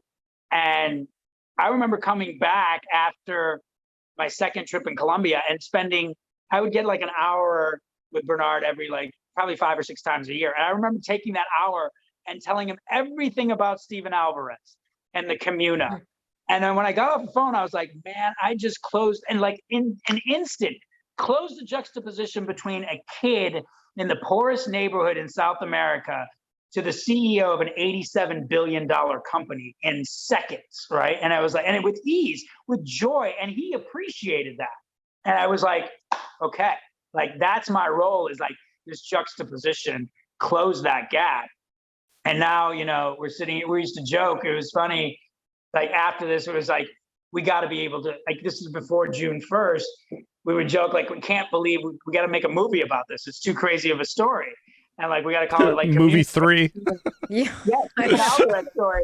And so when this happened and then the screenplay started writing, I went back to Colombia and I was like, all right, guys, listen, I got to tell you something, like my movie's first and then we'll do yours, like jokingly. But like, it's, I feel a little bit, not to sound cheesy, but like we built the ark before the storm, right? We built this with this gorgeous farm with 4 natural resources and a biophenomenon and like all of these things. And then, coming out of like complete injustice of Colombia, let's not forget that country's war torn. And then, having this warlike scenario identical to the terror that was happening in neighborhoods in Colombia take place here to catapult us into, this advocacy. And we have this great foundation in Colombia of like working with indigenous tribal knowledge and women and empowering them. Again, there's no reason for this to work. I don't speak Spanish, but I'm leading with the right ingredients. Yeah. It's arm gestures, but it's a lot of love and Stephen's English and finding that right person. But he knows this. He knows the ultimate goal is to find a Stephen Alvarez in almost every city and be able to empower them, who's the community leader. And I was embarrassed that I couldn't do that here. How do I have an art gallery in Medellin? Well, one, it's more affordable, but how do I know artists in Medellin, but I don't know any artists in my own city that I've been living in for 20 years. And so that's jacked me to go and start working with them to say, you know what, now it's variables. Now it's like, let's close that juxtaposition from a refugee, a Gambian refugee to a bougie craftsman. Oh, that's weird. Something happened to sound. We can hear you, but you sound like you're on a phone on the moon. Yeah. Try again. Yeah, I lost all the bass. It's like okay, am I still there? Is it better? No, not yet. It's very odd. It's kind of interesting, but I'm not sure if it would stay interesting. A weird shift in the sound. But what a wild story. Oh my God, I have so many questions. How we do? Should I dial back in? Oh yeah. That sounds better. Yeah, definitely. Okay. Okay. I have a question, and after you've said all this stuff, my brain just wants to know what your childhood was like. I'm like, how did you get from a baby to there? Like, I know it's a long story, but like, just hit big points, like possibly. This is becoming Jason's favorite question. It's so interesting. How was your childhood? Wow, I mean, like, it's a childhood. Like, let me give you just big points here. Suburbs of Detroit. Parents came over from India in 1967. My mom came over in 70. Had my sister shortly after that, and they bounced around the Midwest. My dad was in the automotive industry, engineer with an MBA, and so there's this mass exodus from India. Not mass exodus, like 50,000 engineers and smart, science STEM type jobs were created, and so there was this small little Indian community in Detroit, in the suburbs of Detroit, that we got together on the weekends. But during the week, I mean, I was the only diversity in my neighborhood, in my schools. It was very Anglo, very Christian. So it was, for a long time, a lot of trying to fit in. Class clown, trying to be good at sports, not having the genes, finding my way in tennis. Then I went to an all-boys prep school, high school. It was Catholic, and not knowing really. And either there was a dude named Jesus. He hung on the wall of my friend's parents' house. Right. Sometimes he was happy Jesus. Sometimes he looked like he was in a lot of pain. He had cool blue eyes. Like that was like, that was it. There was some wafer that they would give my tongue on, like if I go to church on Christmas, like nothing other than that. We're very Hindu. Um, but it was, my dad went to Catholic school, and like there were the good schools in India. So plus I was a little bit of a rebel. So I had totally undiagnosed ADD. And I'm an audio visual learner, not a textbook learner. Like it takes me forever, even to this day. I love reading, but I like reading at my pace, not, you're not fast and like, get yelled at for it. But I love like, just great writers. And, books become your friend. So like, if I read 3 pages a night, I'm okay. If I read 15, I'm fine. But I had to, I struggled through school and got away with a lot because I had the gift of gab, and I sincerely was trying, but I also knew how to game the system and talk to my teachers and all this other stuff. But a lot of identity issues until college, where there was a little bit more diversity. There was a lot more freedom coming out of an all boys prep school to like, woof, that was it. I mean, a lot of love for my sister. I had an older sister. She was 4.5 years older than me. Rena, yeah, she was wonderful as well. Yeah, she's incredible. She's been she has everything to me. She raised me. My parents were, immigrant parents, strangers in a strange land, trying to figure things out and hold on to India, to hold on to home. That really fucks you up. I'm sorry. Like it's messed up a lot of us South Asians. I've been able to talk to them a lot about that too. But also now that we're getting older, like I feel there's a lot of empathy and now I can see sadness in their choice in coming over for, they left everyone 12,000 miles away, and moved to Detroit. And like, I was born in Indiana. I know it sounds like India, but like, why? Like, there's, and it's not by choice. It was opportunity. I think that's a driving force for me in Colombia, is that we used to go to India every year, and to see that sadness, and like the people that are coming over and crossing over from Mexico do not want to come here. They don't. Yeah. And if I can create, it helped me hone my goal in Colombia, my childhood, is create an ethical job there. That way they don't have to leave. And so that, there was always a sadness of leaving India, or when someone would come and they would have to go back. There was always this excitement around and sadness around like getting a visa. Did they get their visa? They didn't get a visa, maybe next year. There's just so many barriers upon barriers across, so much territory and borders that, it really has helped me kind of hone in on what's important. Like, America isn't the destination you want to come to. I mean, I say that, like, I want you to come if you're being oppressed, but like, I don't want you to come here and get into the back of the kitchen and be by some sink in a restaurant on 14th Street, never seeing light of day, and like having your kids just, for 21 years from now, for you to see them walk across the stage to get a diploma. Like, if I can create something down there, I'd much rather try to help your kid go to university there.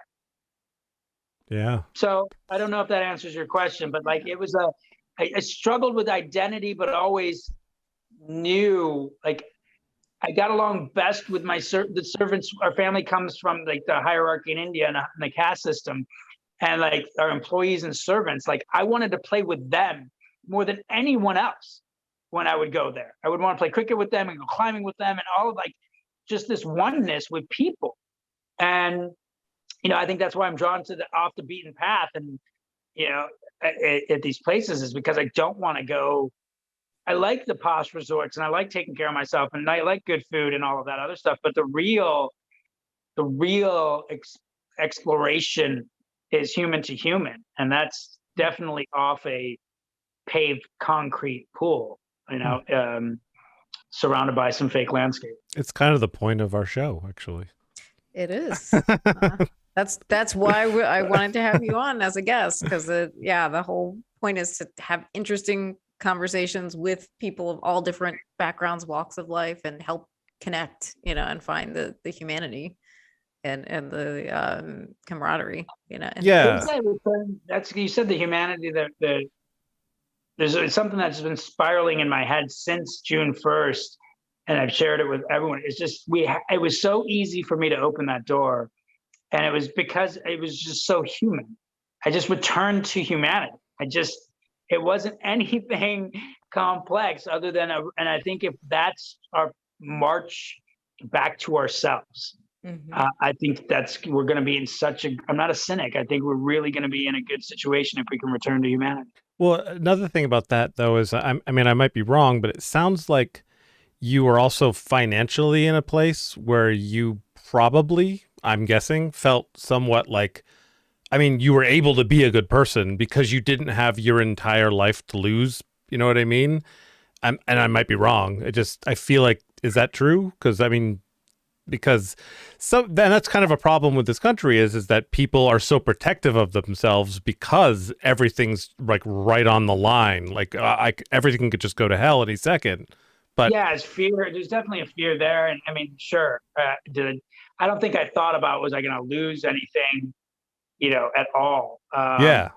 But I was privileged, no question. I utilized my privilege in every sense of the word. I just didn't know I was doing. And that's wonderful. Now I'm utilizing my privilege now too. And that's other things. I have a fierce, amazing, talented, intelligent family with means. So if the cops want to put me down on the ground, I'm going to have a bad night.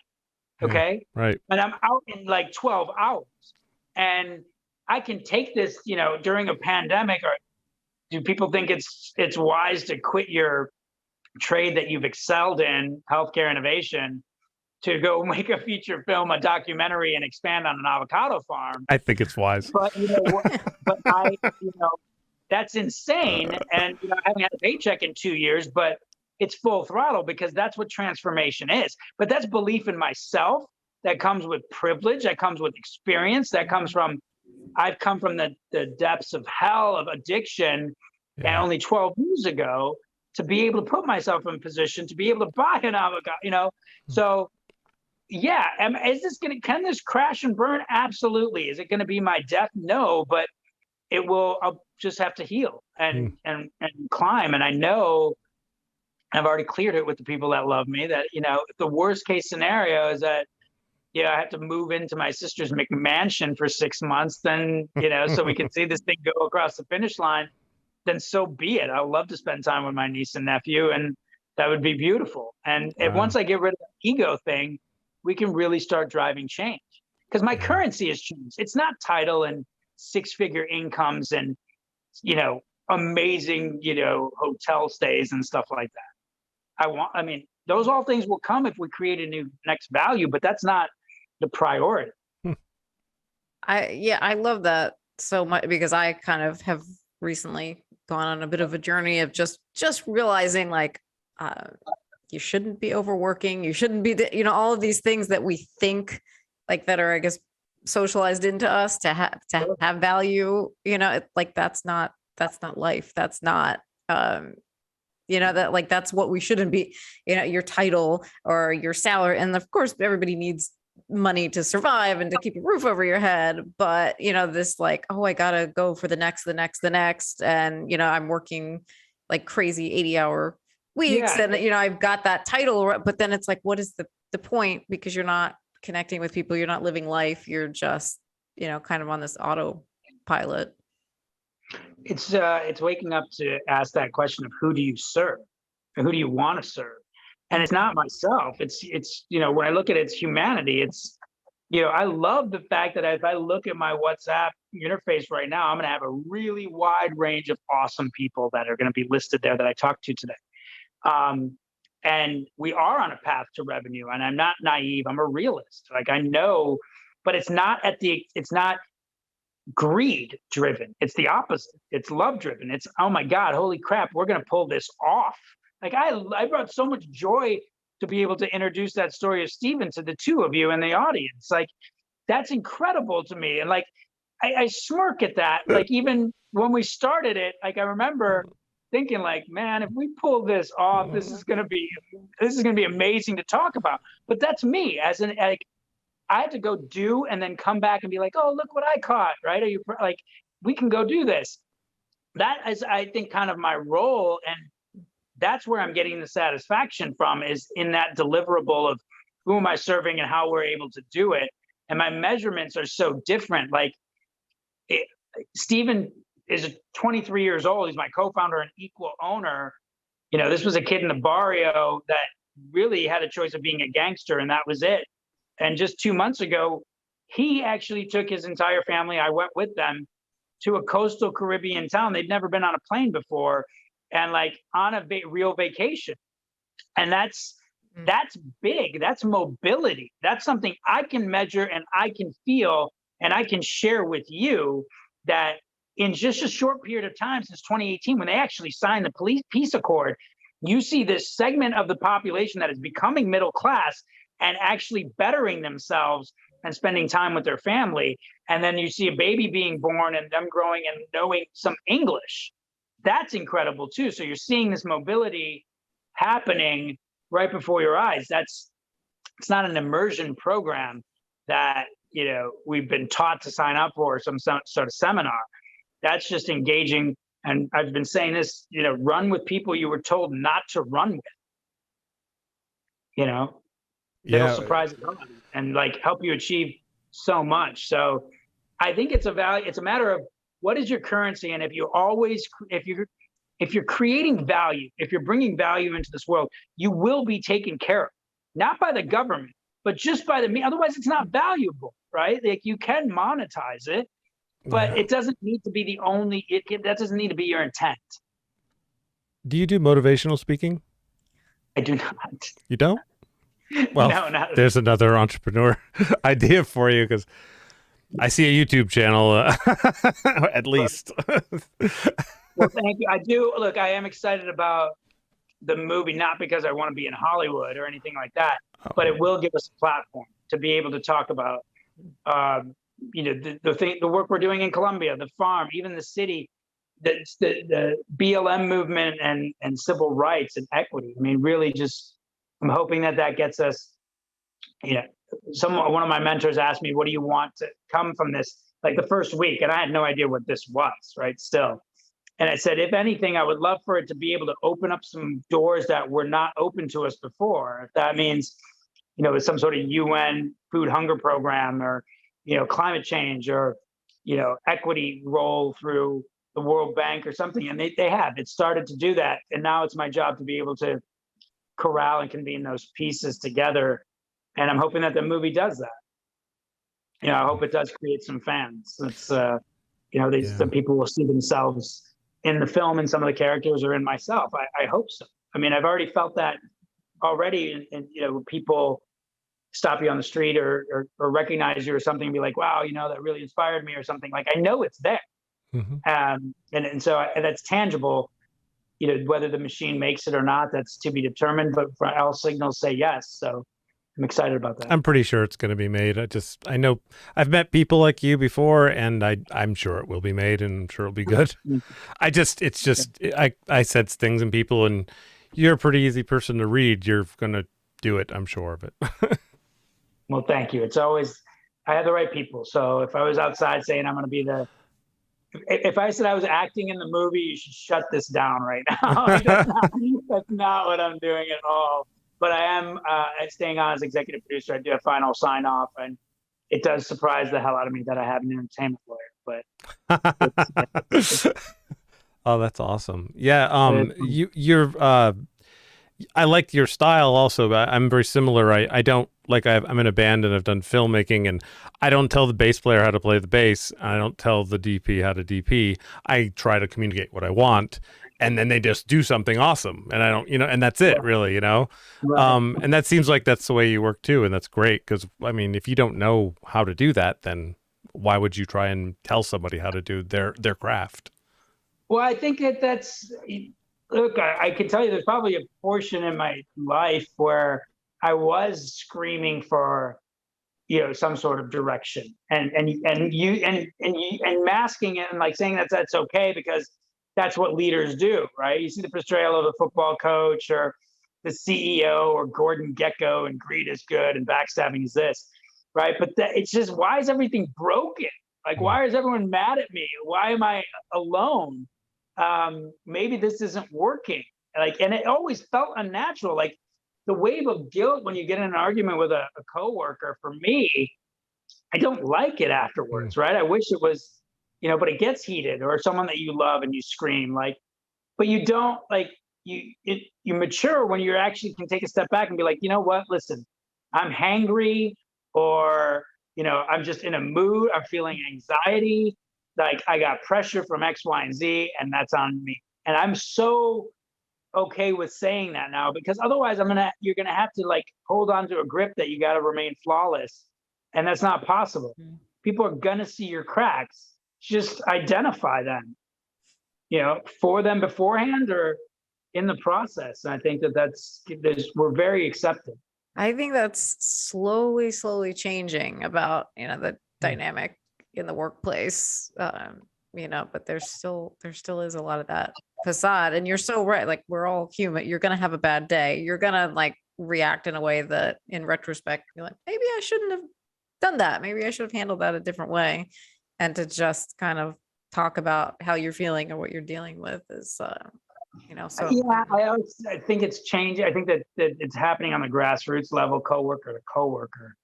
Yes, I think that's true. Yeah. Being deterred, HR has just the function of human resources has disappointed me in such a huge way. I thought it really had an opportunity to be a moral backbone and kind of character driven role. It's just labor. It's labor, and legal. It's sad. So I'm hoping we can see a wave away from that. It's not looking too exciting when blockchain. I mean, like, everyone talks to me about blockchain. I've been working with it for a while in healthcare, but like literally, it's the new game-changing technology that came out based on the fact that we can't trust each other and everyone rips each other off. Like, I have a problem with that being our saving grace, is like a vault of like lack of trust. And like, let's not talk about the energy consumption. So I think that you can see it in the technology that we're creating, blockchain, and then in the C-suite executive that we're anointing, which is the chief human resource officer. So it's another lever of control. And I think that the only way we're going to break through that is if there's only so many levers that you can put in place before, it's just absurd. And there's only so many more cops. The next time they're going to have to send 300 police officers, right? And then it'll be 600 police officers, because instead of 400 people, there'll be 800 people. Eventually, the military is going to have to surpass the populace. And that isn't going to happen. Yeah. Right. There's somebody, it may have been Chris Hedges, a journalist that I follow, that said like what you're talking about, at the point at which it reaches critical mass, right? Like those people, the military, the cops, they're going to look out into the crowd and see like, there's my uncle, or there's my brother, and so the point at which they're faced with that, do I crack the skulls, of my literal family? That's when people they'll start to put their, the clubs down. The club's down, but then also like there's just no way you're going to have a police force that is going to, outrank the people. It's just not possible. And I'm not saying that there's going to be a civil war, but they're going to have to eventually stand down, right? If they can't hire 374 more police officers here, it's up to us to actually come together, right? It's continuous to us to show up and for us to convene, but not just between police shootings or like the revoking of women's rights, right? Like it's continuous. And if we do that, like the number one thing we're missing is communication. We're so connected and so disconnected at the same time. Like it terrifies me what other people's algorithms and news feeds are. I mean, I've spent a lot of time honing mine, but some 20-something-year-olds that I, still come over from the 70 plus that were in this house, I'm looking at theirs and it's like rap music and burgers, and like that's cool. That's great. But like if you're not in like technology is only going to feed you what you're consuming. So if you're consuming rap videos, you have no idea there's an insurrection outside your door. Yeah, If I'm that's true. consuming flight and travel and leisure, there's no way I understand that police are brutally executing Black men and women in America. Yeah. You just won't see it. Yeah, it's that way on a small scale too. On my Facebook, I mean, starting 2016 is when I really started to get a little political. And I used to say stuff all the time on my Facebook wall, and eventually I learned I was just talking to my, basically my high school friends, and it was kind of silly, which is kind of the reason why I wanted to do a broadcast. But what I noticed was after a couple of years, anytime I would say anything that was something so important that was happening in the world, it'd be like one like by the same person that always likes things like that, and they might say something, and everybody else would leave it alone. But if I showed like my kid or something, in the backyard, it'd be like 30-40 things or something like that, comments, and I'm like, oh, okay, so really it's just they just don't want to engage with this thing. Escapism. I mean, like people are going to social. Like there's this thing about social that is like supposed to be check out, like, and fluff. I mean, if we look at all of our programming from TV, if we look at the way that theme parks are now being developed, they're all escapist. And I love it. I love tuning out and watching a great drama or something else. And, I have all the streaming services, right? So I'm good for that too. But it's also like, do you live in that surrealism, or do you tie that back to your everyday reality? And I think that you're starting to see a reckoning where everyone's starting to realize that the everyday reality that they've been trying to keep in place, the 80-hour weeks. I used to tie my hour, like how many hours I would work and miles I would fly, to my self-worth. To be able to sit for 3 days, or like, and now be in like entertainment in Hollywood, like I'm not having back-to-back Zoom calls. I'm doing like 1 to 2 meetings a day, and like I struggle. I'm like, wow, I do nothing with my life. Well, like I have a lot going on. I'm just not in an office or on a Zoom or checking a box, but I'm in my head or I'm on my phone. And so it does. We're programmed that way. I think that's one of the reasons why I'm finding a lot of tranquility and peace in talking to artists, because they realize that you have to allow for things to come. Corporate innovation, as much as I want to think of myself as an artist in inception and conception, like you have to fit back into that process. I remember giving a speaking session on the process of innovation. And like, that sounds now very like there's a process to execute on that innovation, but there's no okay, like what do you do? Set aside 4 to 8 p.m. to say, okay, now I'm going to innovate. Like it just kind of comes to you a little bit. And then you have to seize on that spark and maybe put it into the process from there. Mm-hmm. So I think we really need to how to rework and rethink, our professional and like the way we're going about our everyday work and profession. Like as a community, right?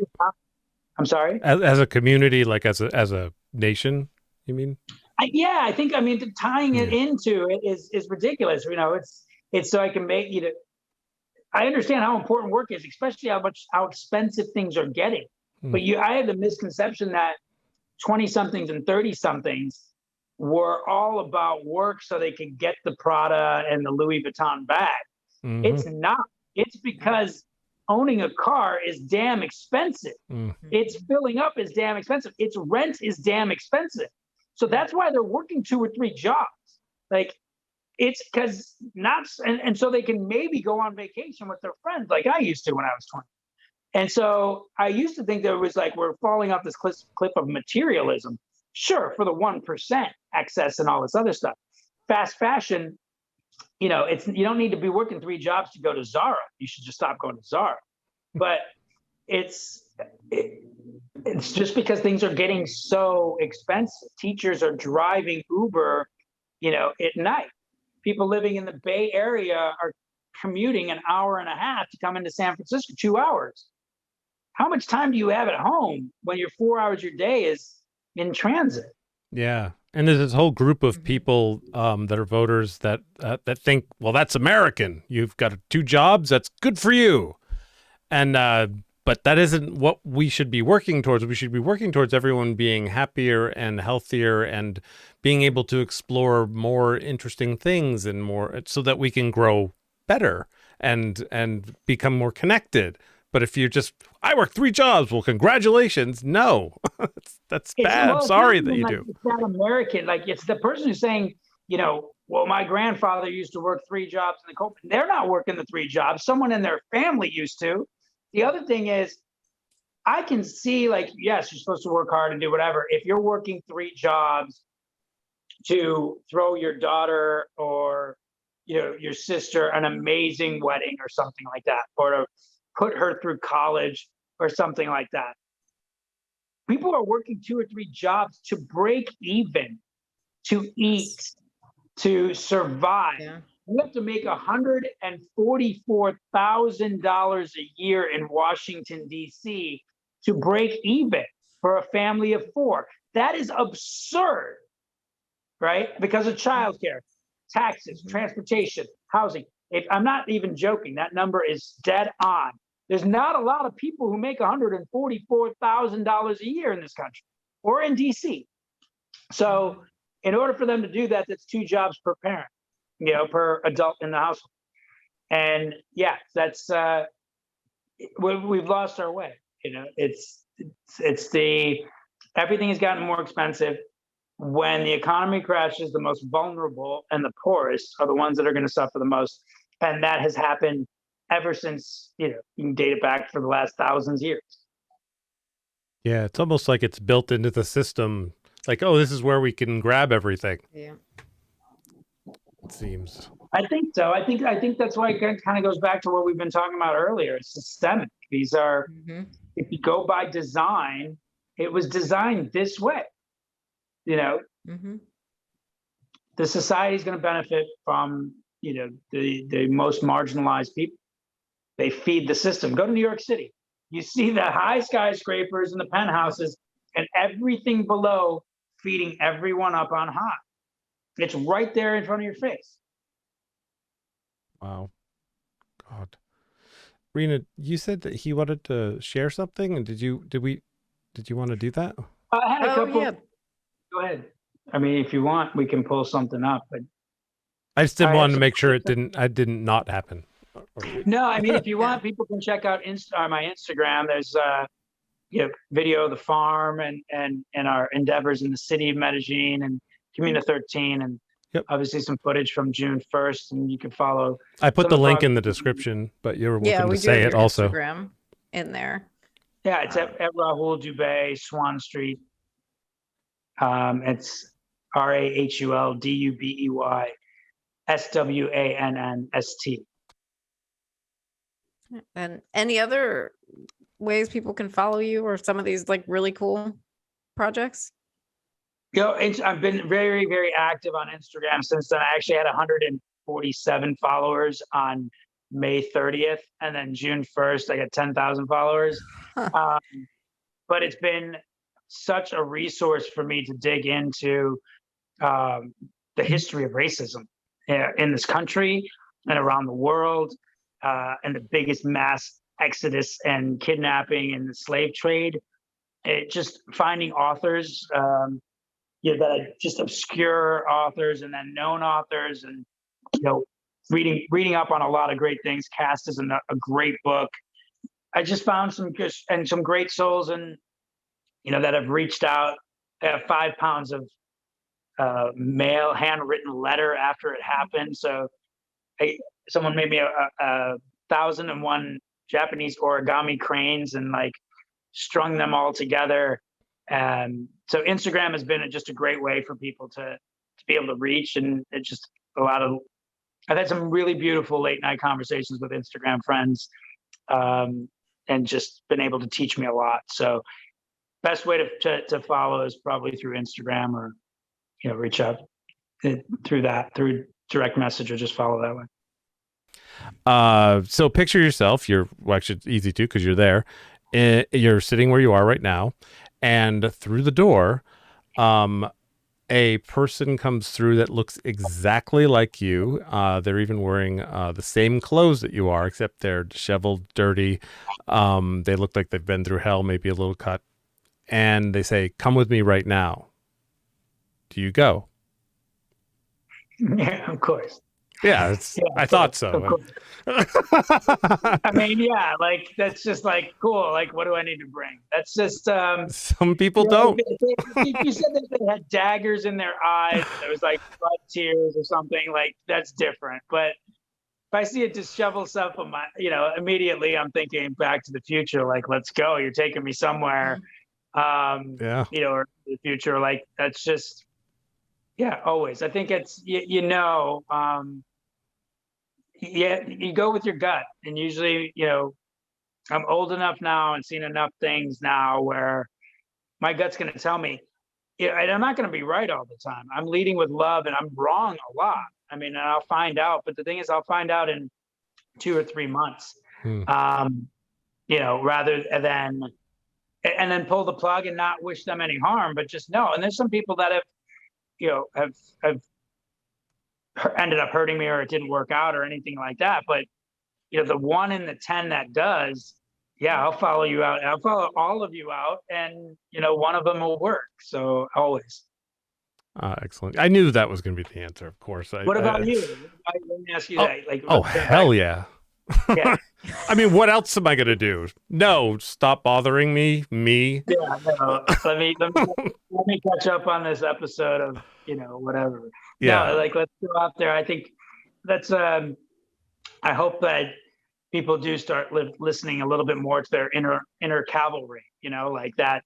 Let's go out there and like, let me go check and let me report back to myself. That wasn't so bad. I mean, yeah. Rena, to see you come, full circle from when you started Wiser Together, this kind of monastic type, like writer, very introverted, very intelligent, very great one-on-one, but like to see you push yourself to come out and do this is, that deserves for you to acknowledge that as well. That's absolute growth that I can notice and really appreciate seeing you blossom into that, which is awesome.